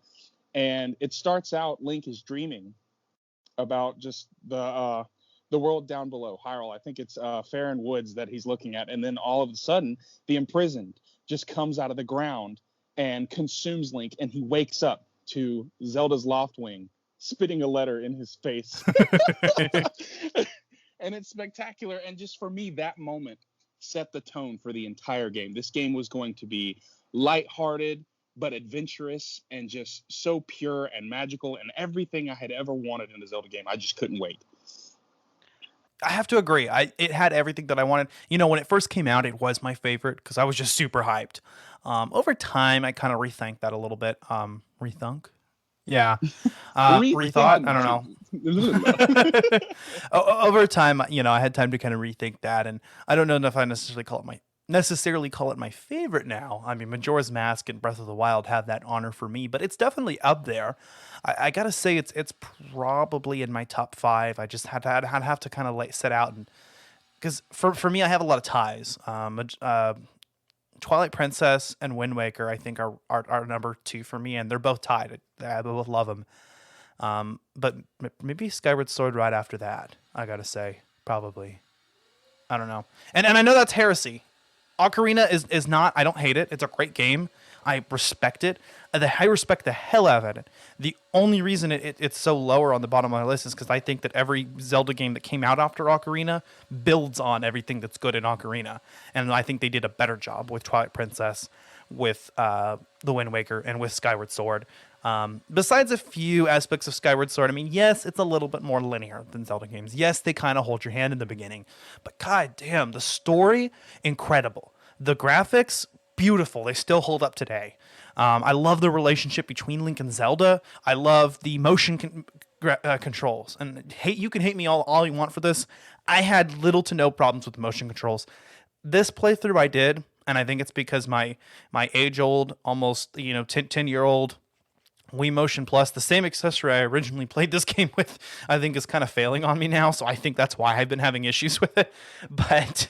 And I'm using, some of the original Wii remote and nunchuck that came with my system as well. I'd like to buy one of those golden Wii remotes, the Wii Motion with the Wii Motion Plus built in. But anyway, I had a little bit of difficulty this time, but I remember when I played it, I had little to none. I mean, and if it does get off, you can easily calibrate it.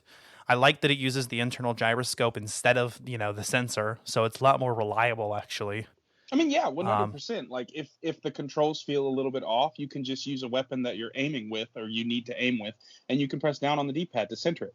Or you could go to the map or the plus screen or where your inventory, and you can center it that way as well. It's really easy to get back on track if the controls feel a little off. And I 100% agree with you on almost every aspect. Ocarina of Time is a fantacular. I was going to go for spectacular and fantastic. It is an absolutely fantastic video game. It's one of the best of all time. It really set the bar for 3D adventure gameplay with the Z targeting and just the controls and just how you interacted with the environment. And for that, yeah, it deserves some really high praise. But for me, I've always been a big goon on fluidity in video games and, just how they looked and how they presented themselves. Link and Zelda didn't really have a big connection in that game. And I loved it, but I've only beaten Ocarina of Time twice. And once normal and once on master mode. And just because I knew master mode was a little bit different, I wanted to experience it. But it's a beautiful game, but it's not up there in my favorites. But with Skyward Sword, you talking about how they do hold your hand in the beginning. They don't hold your hand in the beginning nearly as badly as Twilight Princess. I mean, shit, playing Twilight Princess, they treat you like you've never played a video game before in your life. Well, Twilight Princess was just dull in the beginning, I felt. I don't think they held your hand too much, but for me, it was just dull. The beginning is just a chore to get through, and I will admit that. It doesn't really kick off until at least like an hour or two into the game, which is kind of a disappointment. Whereas where Skyward Sword does hold your hand, it is at least entertaining. I enjoyed what I was doing. And I kind of needed that. I hadn't done a Zelda with motion controls before. So, and then when it opens up, it opens up. The lack of a complete open world is also kind of a disappointment as well, just because I am used to it. But again, Skyward Sword I don't really lament it while I'm playing it. You know what I mean? Like, I felt like there was plenty of room to move around. I felt like there was plenty to do. Having to go back to these regions all the time. I mean, it's no more disconnected than Wind Waker is, and that's a fantastic game. Nobody really complains about the lack of an open world there. I mean, you've got the sky. I love flying with the Loftwing. I'll tell you, it's a hell of a lot more entertaining than sailing was. Or riding your horse through Hyrule Field, which Twilight Princess did that relatively well. You could fight enemies on horseback, and that was a lot of fun. But there's nothing quite like sprinting towards the edge of a cliff, diving off, and whistling to call your Loftwing.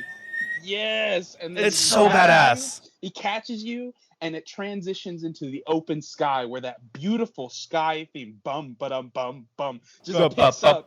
The music in that game is spectacular, and you can fly if later on in the game when you're closing in on. I think it's right before you learn the Song of the Hero, where you learn the spiral charge with your Loftwing, where you can where your Loftwing will do a barrel roll in the air and you can attack enemies with that. But just flying through the open air, visiting and exploring the different islands, and finding goddess cube chests if you struck them down in the land below. The hunting was very fun in that game. I really enjoyed it.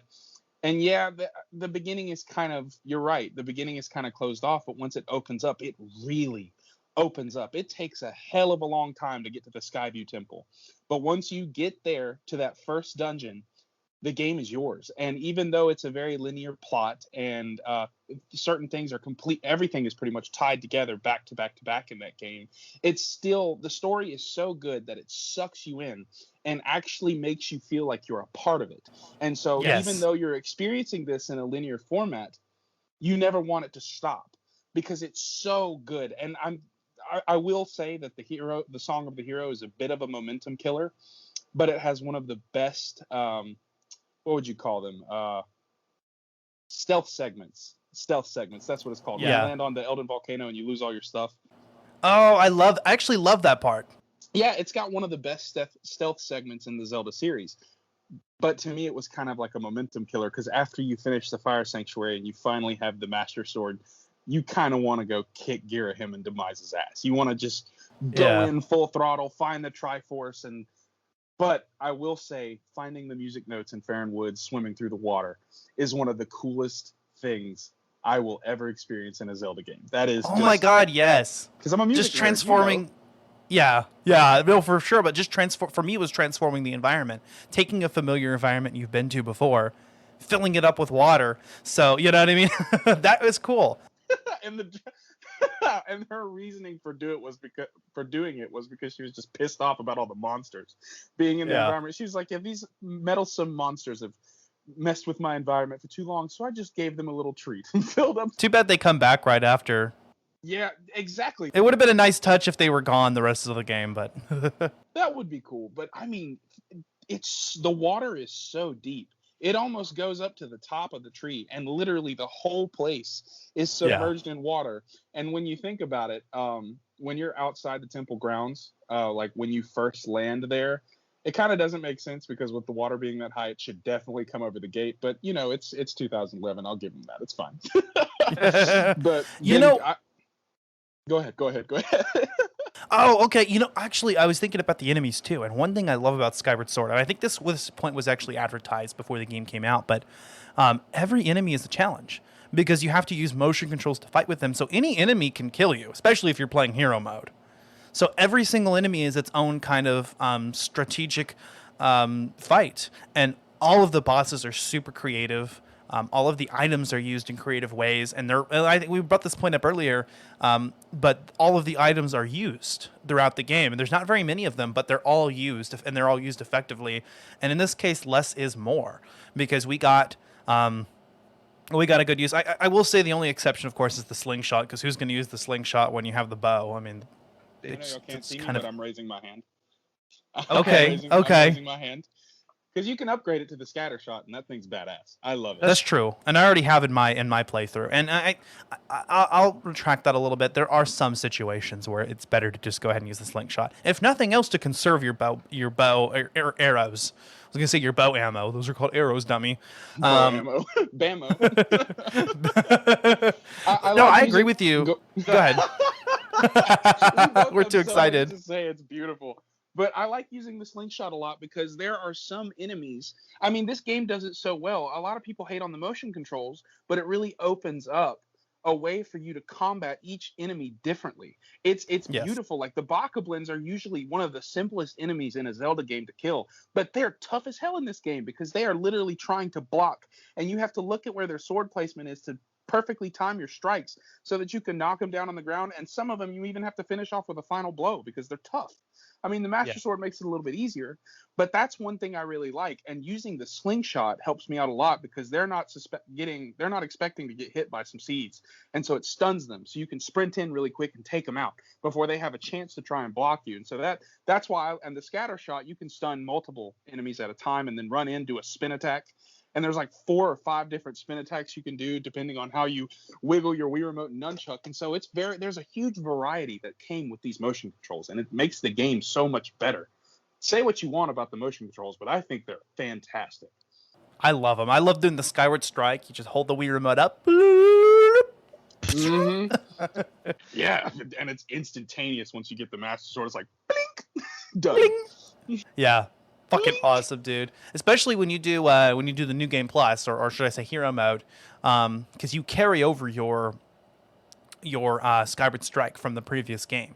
Not your sword. Your Goddess Sword, you still have to upgrade, but the Skyward Strike is actually more powerful than your regular sword strike. So you can knock out some of the enemies that way. You kind of have an advantage, which is good because all the enemies do double damage, and there's no hearts anywhere unless you equip the heart medal. Anyway, but what I like is that whenever the Skyward Strike upgrades happen later, they add on. They stack on top of the ones that you already have.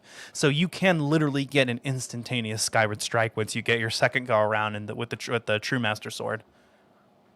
Yeah, and I mean, I haven't gone all the way through a New Game Plus playthrough. I probably should, since it's my favorite Zelda game. But I love the little element of there being more of a challenge to the game. That's just how I've been. And yes, I do understand that hero mode is literally twice as hard and you don't find any health. So I should probably just bite the bullet, suck it up, and do it. Just to experience the similarities in the Skyward Strike from the end of the regular game to the beginning of the New Game Plus. Yeah, and for people that are going to Sorry, go ahead.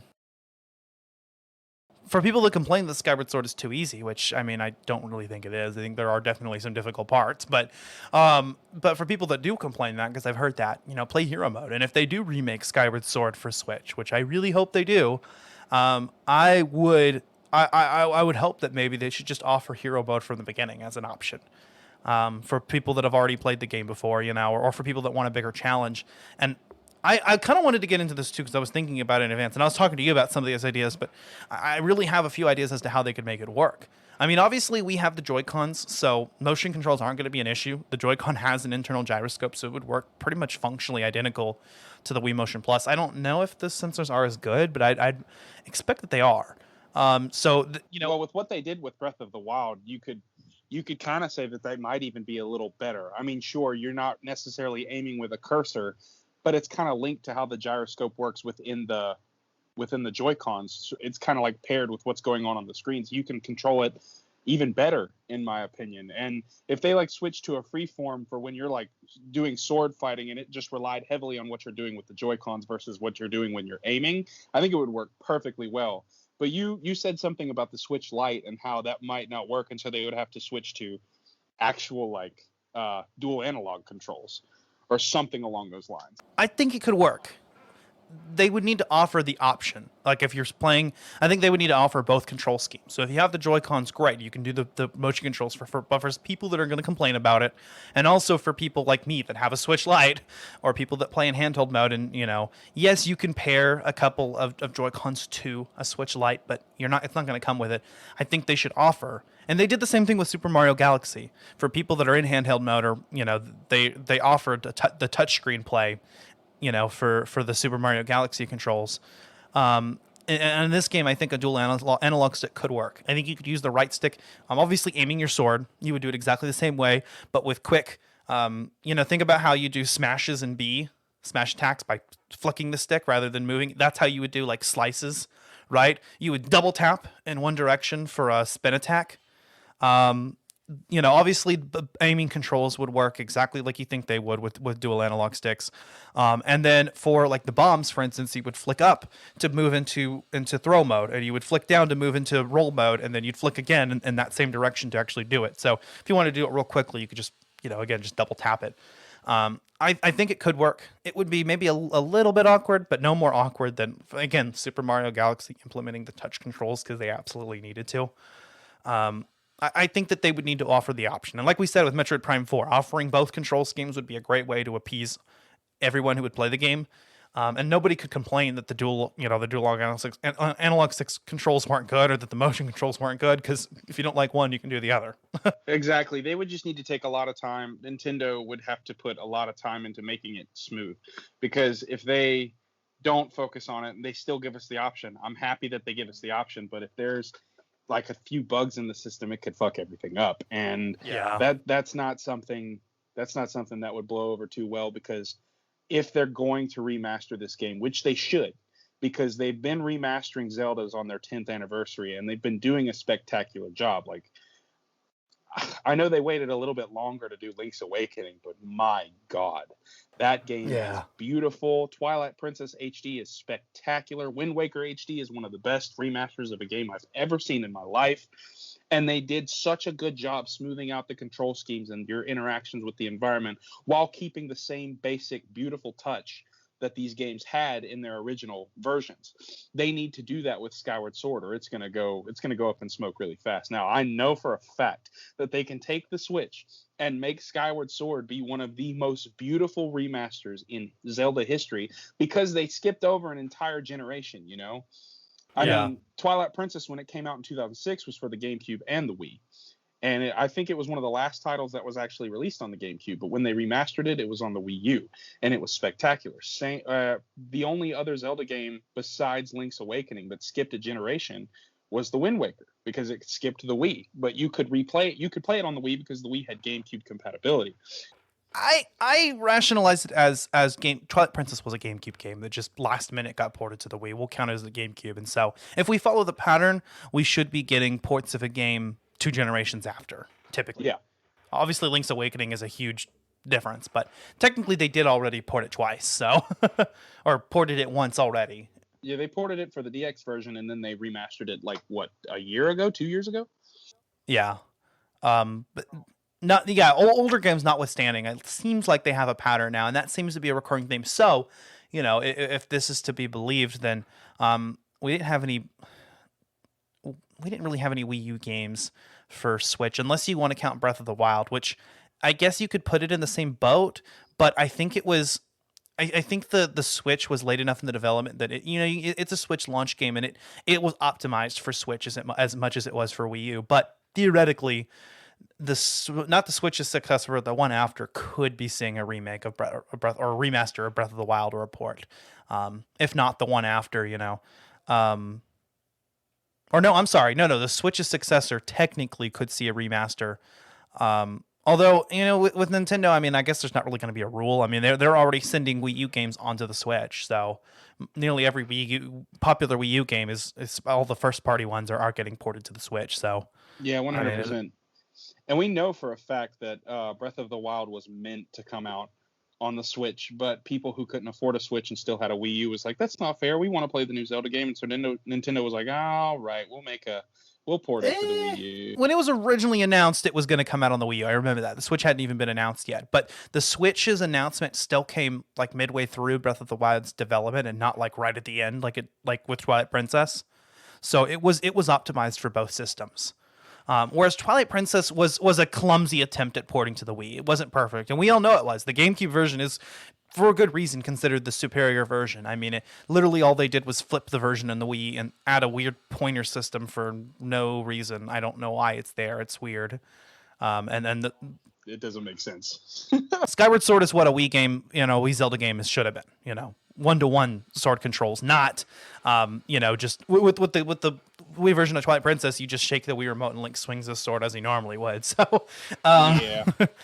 But yeah, no, we love the motion controls. You and I both, and I'm glad that's something that we could bond over. Remember when you brought it up to me, like, what do you think about Skyward Sword? And I was like, I love it. I think the only people that really hate it are going to be Zelda fans.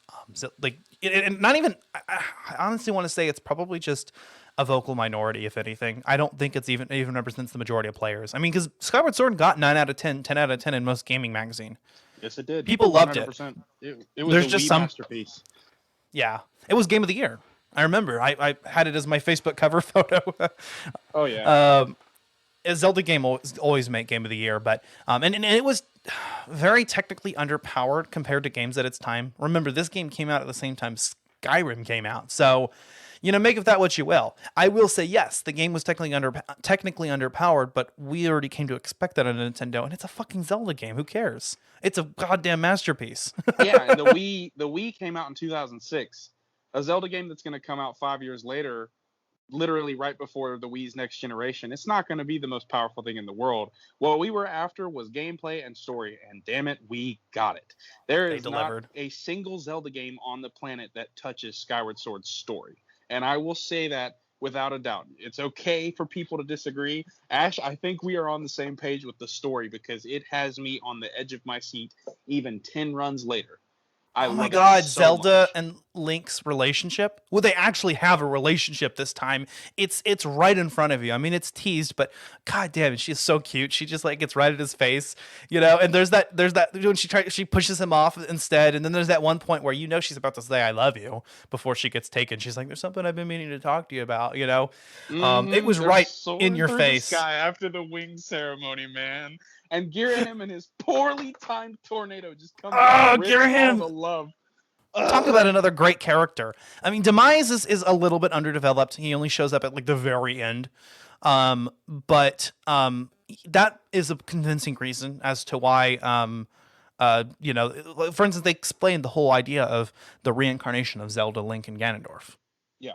And that was the aim. We knew that we were coming into that. This is the first game chronologically, and I have no reason to believe that they'll ever do a game earlier than this. I mean, this is right at the fundamentals. Yeah, I can't see that. This is literally the cream of the crop of origin stories, and I don't see how they could do it better. They pretty much hit the nail on the head with this game. And Demise, I had no idea that he was coming until like towards the end of the game. Like I thought that Girahim was just going to get so pissed off that you beat him twice throughout the course of the game, and he was just going to evolve in this crazy final form, which he did. Like he got super jacked. And like put like an impenetrable armor around his skin, and you do one of the most crazy fights in a Zelda series ever, where you start like super high up in the air and you have to knock him off the platform and final blow, drive your sword into his chest. Yes, twice. And the first couple times it doesn't go. I remember that. That's an awesome moment because you think you're gonna do it. I've got the ending blow, and then he rolls out of the way. Oh shit! And then that lightning skyward strike. Oh, that's such a good boss fight. I just want to come. Oh, and it was, and it was insane. Like realizing that Girahim was 100% in sync with Demise, not just because he was serving Demise as his master, but Girahim was literally Demise's sword. Like that. Yeah, he was the crap Fi. was wild to me. Yeah, oh, I've never made that connection. Like Girahim is the 5, dearest. Yeah. Liza's blade. He's the demon blade. And he looks. If you look at, he looks like his true form looks like the Master Sword, but just like kind of black and demonic looking. Mm-hmm.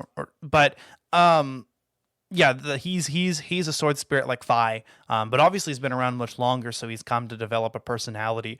Can we count that as the first LGBTQ representation in the Zelda universe? Because Girahim is definitely gay, and I don't mean that in a bad way. He's a great character. I fucking love him.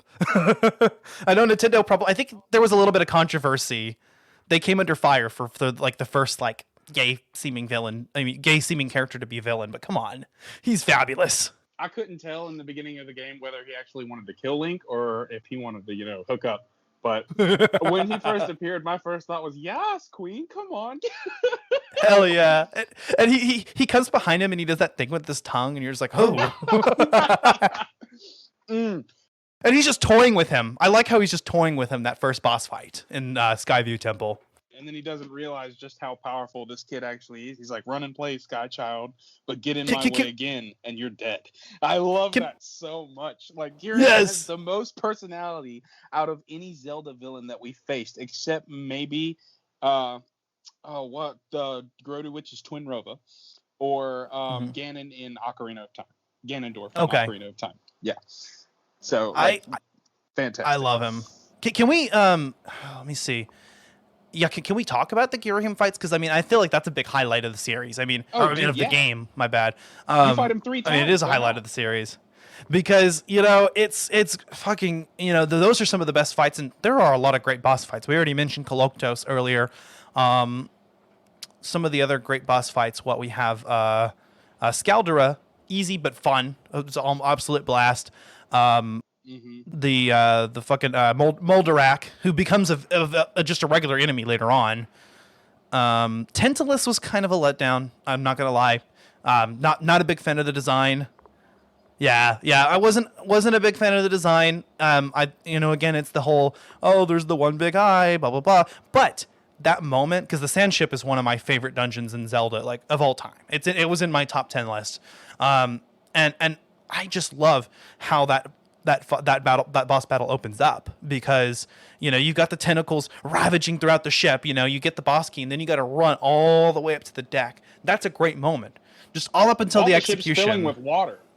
Yeah, that's terrifying to me. Like, you're trying to get to the top of the ship while it's filling with water, and all these tentacles are busting through the ship that you can only repel with the Skyward Strike.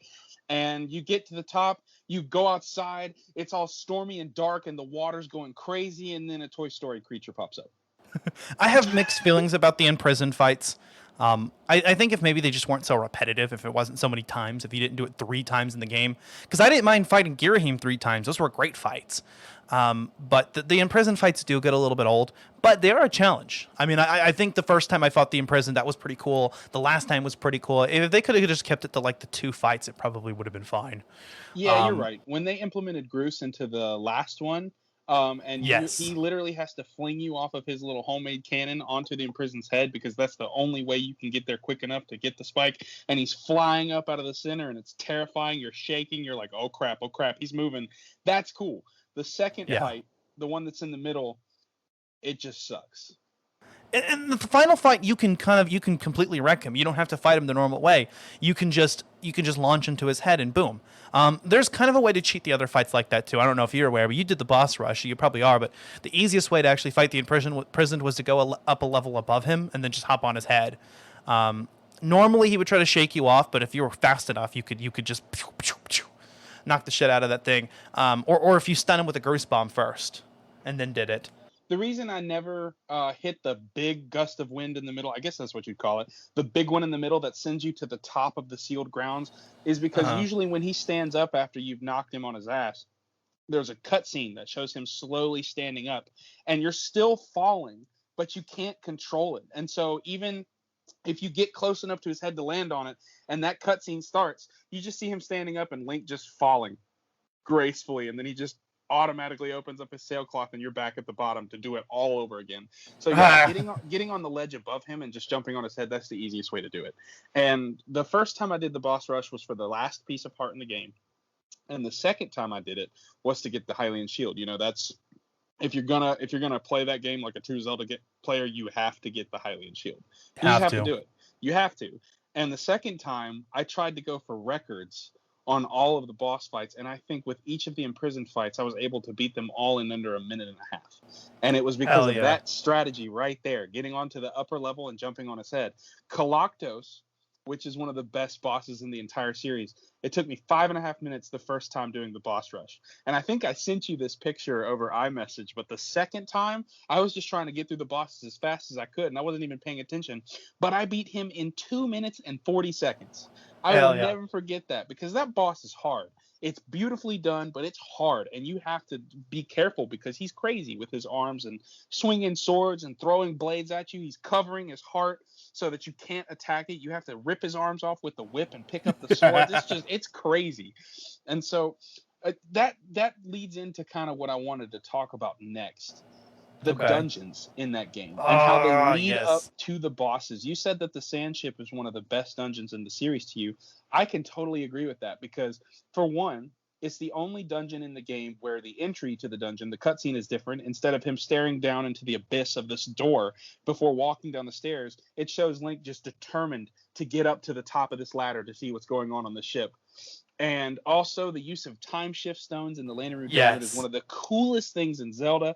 It brings a cool, different time travel aspect where you're not really time traveling. You're just activating a stone that shows so much time in the past within a certain area that the stone affects. And the puzzles in the ship sand, the sand ship, are some of the most intricate and delicate but amazing puzzles. Like the angles that you have to get where you're standing on the lower levels of the ship and you have to shoot through the roof to hit the time shift crystal that changes the whole ship with a bow and arrow after you get it. The boss battle where you're fighting the pirate captain on the long plank-like structure where you have to knock him back and finally knock him off. That fight is so cool, and you fight him twice. You fight him in the sand ship and then once in Skykeep. The one in Skykeep. Well, you fight his like it's just like twin brother or something. He's another dude, but he's similar. They're the Mario brothers of this house.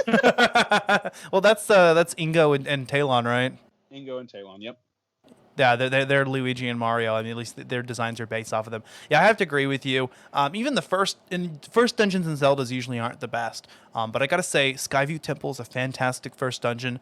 The other game that does that well is Wind Waker's Dragon Roost Cavern is actually one of the more memorable dungeons, and it was the first one. But I like the Skyview Temple, and you actually return to it at one point. That's cool. Yeah, that's when you have to get the sacred water to heal the Farron Dragon, right? Right. I think so, yeah. And then Earth Temple was fun, a great fire dungeon.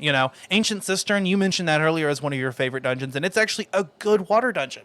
It's beautiful. It's beautiful. Lanayru Mining Facility is the other one that uses time shift stones, and it almost would have made my list, but if I have to compare the two, Sand Ship, I think uses it more effectively because you just have the one time shift stone, and you just have to come at it with different angles, and you're on a pirate ship. I mean, that's cool. A robot pirate ship. Dude, most definitely. And actually, after going back through the game, I'll honestly say that between all the dungeons in the game, either the Earth Temple or the Fire Sanctuary, those are two of my least favorites in the game. Simply because, the Earth Temple's really fun. The aspect of rolling on that ball across the lava after you get the bomb bag, after defeating those two Lizalfos, which those Lizalfos in that game are cool because they jump away and tease you by hiding under their arms, and you have to angle your strikes to hit them. But the ball in the Earth Temple is definitely the coolest aspect of that dungeon. The boss is really cool, Scaldera, where it's like a giant ball of live animated molten rock just chasing you up this giant slope, and you have to wait for him to breathe in. Sorry, go ahead. I was gonna say I think that's the boss that I did really, really quickly. I think I got him in under a minute because I don't remember how I did it, but it was super fast. You could just chuck a couple bombs in his mouth, use a Skyward Strike against his eye, and just slash it a couple times, and you're done. I usually don't. I'll try to time some bomb throws in there, but if you're standing on the slope and he starts charging towards you, he will charge towards you. Like he'll change his movement, his directional movement towards you. And if you stand close to a bomb flower and then sprint Yeah. away from it, he'll hit the bomb flower and immediately start rolling towards the bottom. And you can just chase him sprinting down there. And That's what I did. I always drink a stamina potion right before that fight, just so That's I smart. I never run out of stamina, so I can just run up and down the slope. That boss is cool. The dungeon, yeah, it's all right. Using the beetle, as we talked about in the lists prior to this, using that to cut the ropes of the bridges, that's pretty cool. That was cool. And you mentioned the stamina. Again, the only thing I don't like about the stamina is that it's not upgradable. I wish it was, like in Breath of the Wild. And they did expand on that finally. But it was a great aspect to bring into the game, being able to run other actions using stamina. I like that. I like the shield durability. That was cool, having to manage that. And you could upgrade your shield, and you can repair it, and you can use potions. I like the... What's some of the other things that were like precursors to Breath of the Wild? I think that those were the main two things: was item durability and stamina. As I remember thinking about it, I like that one of the items that one of the equipment that Link wears, because you don't use different tunics in this game. There's just the beginning outfit and then the hero's tunic, or the hero's clothes. But I do like that the fire shield earrings. That was cool. One of the gear and the equipment is for our fucking earrings. Yeah, you get they look one cool. set of earrings for swimming, and then you get one earring for swimming, and then the other earring is for avoiding. Was the swimming an earring? I thought it was just like the scale or something. Oh, you're right. It is a dragon scale, and the gift that you get from the Elden province is to avoid hot temperatures, like super hot temperatures, so you can access the fire sanctuary. And that's a throwback to Ocarina, because you use Zora scales, I think, or the silver scale and the golden scale, so, and the water dragon scale. And Hyrule Warriors, those are actually what's her face, Ruto, worst character in the game, by the way, but those are Ruto's weapons, the silver scale and the golden scale. Girahim and Fi both made it into Hyrule Warriors, and they're actually some of the better characters in the game. Girahim takes a little bit to get used to, but once you get used to his moveset, he's really fun. And Fi is just awesome, just dancing through the battlefield. The Imprisoned, of all boss fights, I don't know why that's the one that they brought, because it's kind of the most hated boss battle in the game, but is a boss in Hyrule Warriors. They have Link's Skyward Sword outfit and Zelda's Skyward Sword outfit are playable. I wish Demise, if they ever do I know they're doing Age of Calamity, but I still have hope that one day they'll do a Hyrule Warriors 2, which is just kind of a, all characters kind of thing, maybe. I don't know. I always thought that Demise would be a great addition. And Groose, oh my God. We haven't even talked about, Groose, our favorite character. Yeah, Skyward Sword has some of the most profound and intricate character developments. Like Fi, over the course, is at the beginning of the game just a spirit that resides within the sword that's supposed to guide the hero, and she's just kind of doing her job. But at the end, when she's parting ways with Link, over the course of the game, you get closer to Link, or she gains sentience at the end, and I think that's what happened with Girahim. Is he's just been around longer. That's why he has a personality. Yeah. But she, and a lot of people complain that she's annoying, but I felt that she wasn't nearly as obtrusive as Navi. I mean, with Navi, you had to listen to, hey, you couldn't ignore it. With Fi, it was just kind of a very non-obtrusive hum. You could just ignore it if you wanted to. Her robotic style of speech, I thought, actually had a good charm to it, and she was incredibly useful, a hell of a lot more useful than Navi was. I mean, not only could you target every enemy and get information about them, but she also provided advice for you. Yes. If you got stuck, you could get advice on how to go. So she kind of at any time, rather than just like for instance with Midna or Navi, whenever they feel like it, you can go in and Fi will and you know what, the fact that she tells you when your Wii remote batteries are low, come on, I mean that's good. It's good to let players know. I mean, I know I have an on-screen indicator. Excuse me, Master. Your Wii remote and your health is low.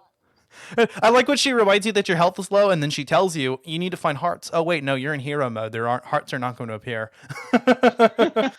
Oh wait, but wait, there's more. Yeah. But Groose. Oh, let's talk about Groose for a second, man. Oh, you start out in the game with him just being the biggest dick of all time. He's just that bully in Skyloft that just wants to prove to himself and to everyone else that he's just the best, and he consistently calls Link lazy and a wimp and just worth nothing. And over the course of the game, he discovers, I still to this day think that when Groose follows Link when he's dropping to the Farron province, and he like catches onto Link's leg. That's so and funny. That is the best cutscene in the whole game because he's like, "Where am I?" His face, Link's face. It's great because you're not expecting it at all. No. And then he's like, "I think I'll call this place Grooseland." And the Grusenator, man, a character he really redeems himself. He's a very dynamic character. You go from hating him to loving him as being like one of the best characters ever, and it shows growth, and it even shows like the reason he was addicted to Link was because he was projecting his own insecurities. And to be fair, he did really legitimately want to rescue Zelda, and he showed that he was willing to do that. He was in and his own dickish, at the end dorky kind of way. No, you're good. We're both so excited. Yeah, man. He was in his own dickish and dorky kind of way. He loved Zelda, and he wanted to prove it to her in some way, and being a macho jerk was the only way that he really knew how to do it.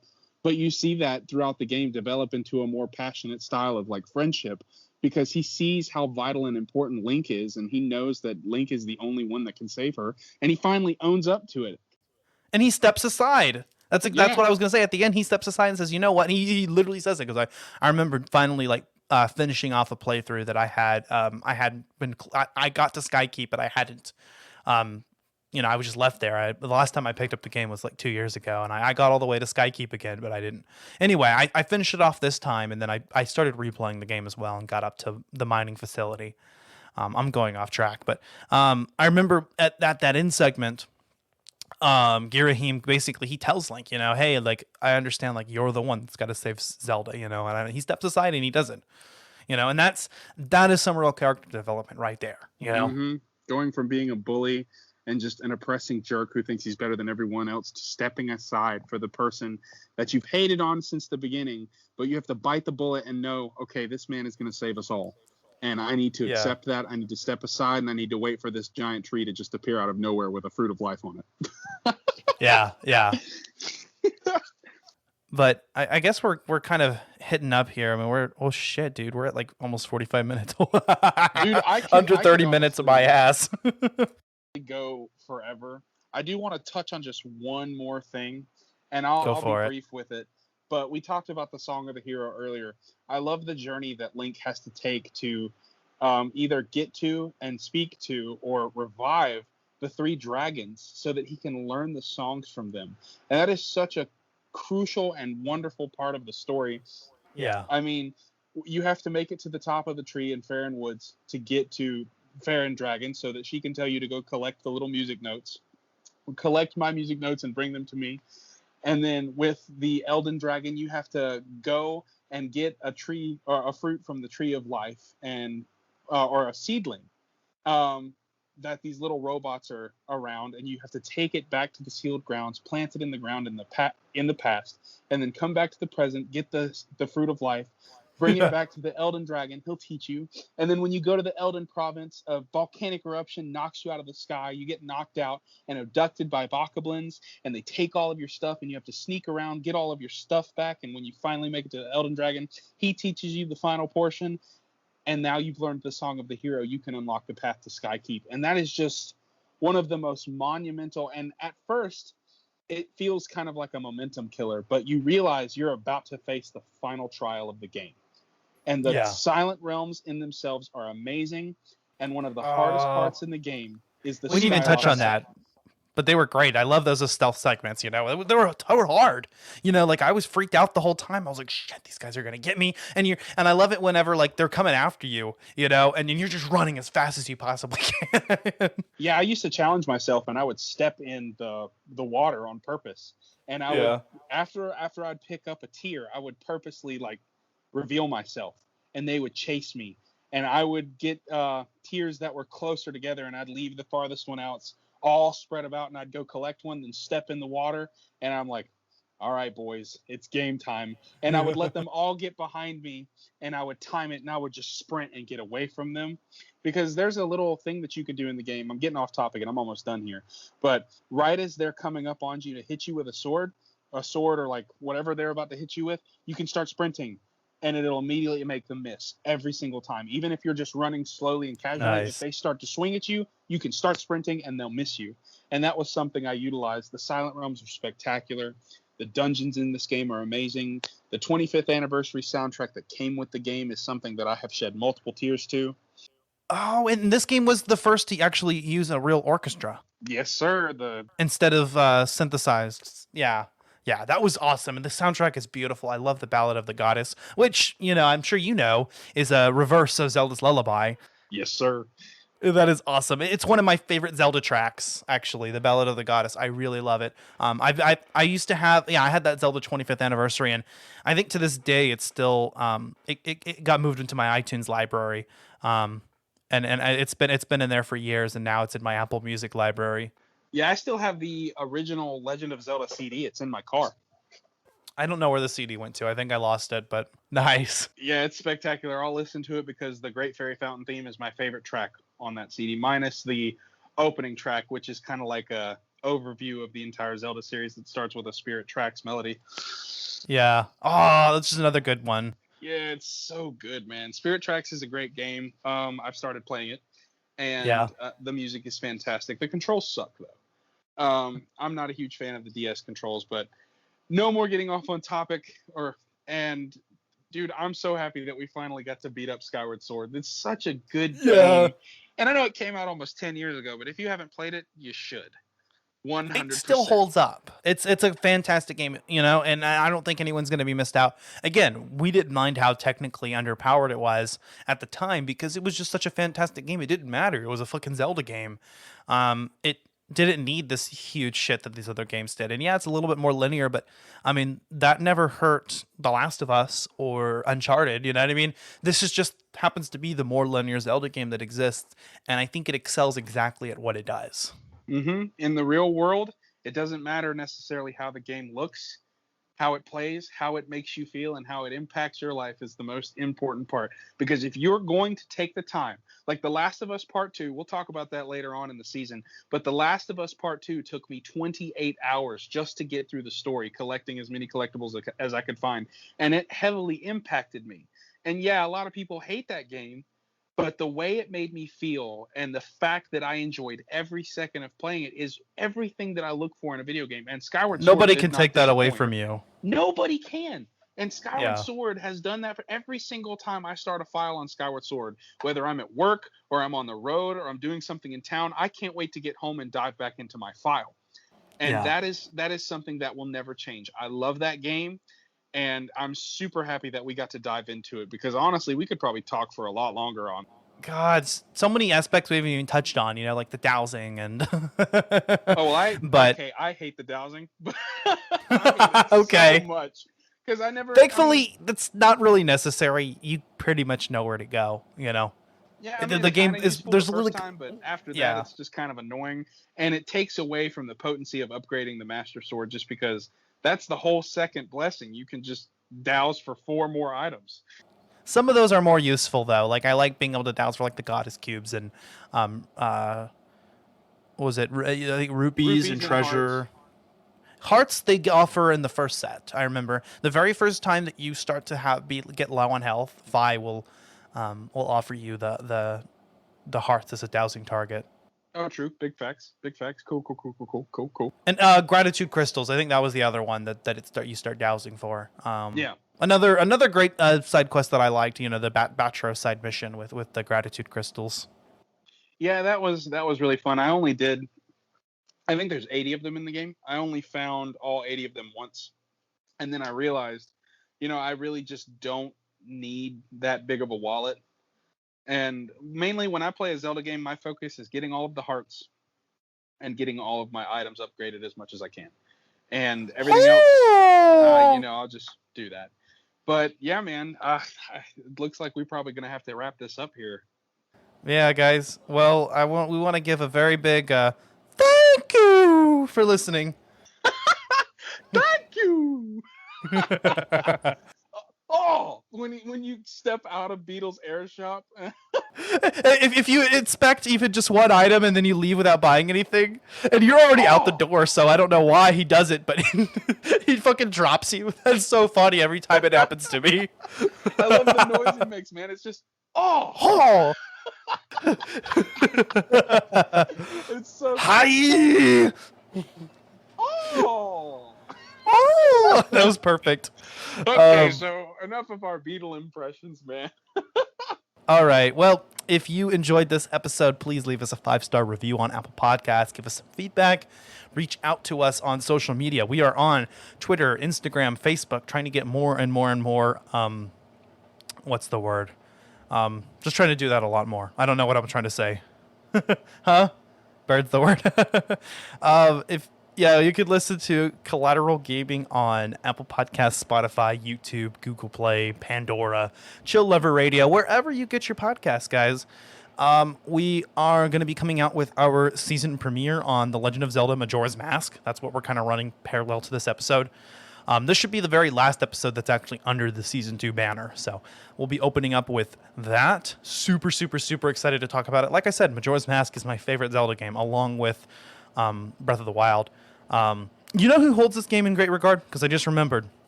Majora's Mask is Peanut Butter Gamer's favorite Zelda game as well. But I do believe I think he said Skyward Sword was number 2. Have you ever watched PBG? I have not, but after you've mentioned that, I'm gonna have to go check them out because I love watching people play Zelda. It's always if you love Zelda, and so yeah, listen to PBG. Peanut Butter Gamer. Peanut Butter Gamer, all one word. He's really funny. He loves Zelda. He almost always references it. He does like a Zelda month every year in November. He had cut it on a hiatus, but he brought it back up now. And he's very entertaining. And I've always kind of seen him as like similar to me. I mean, I just like his attitude. You guys. Yeah, he's a great YouTuber. But yeah, I guess that's about it. Also, if you enjoy Collateral Gaming, listen to Collateral Cinema, the movie podcast that I'm a part of, along with Bo Maddox and Robert Ortegon. And we just started up our season premiere on that too with Neil Breen's Fateful Findings. It's another so bad it's good movie like The Room. So if you like that, you should check out our podcast and probably watch it. You can find that movie on Pornhub, actually. I'm not joking. That's how we watched it. We watched it on Pornhub. Oh man, now I'm gonna have like Pornhub in my search history, and if anybody sees it, they're gonna be like, "What you wanting?" I'll be like, "What you watching?" Neil Bream's Fateful Findings. That's why you use incognito or private browsing, my dog. Oh, I have ExpressVPN. Oh, there you go. Yeah. Go to ExpressVPN. Insert the ad here. Okay, we're going off here. Y'all enjoy your days. Stay safe, and we'll see you later. Yes, sir. So that being said, I'm Ashley Chancellor. And I'm Zachary Gio. We are Collateral Gaming. We are out. Collateral Gaming is an L Company production. All music and game clips are owned by their respective creators and are used for educational purposes only. Please don't sue us. We're poor.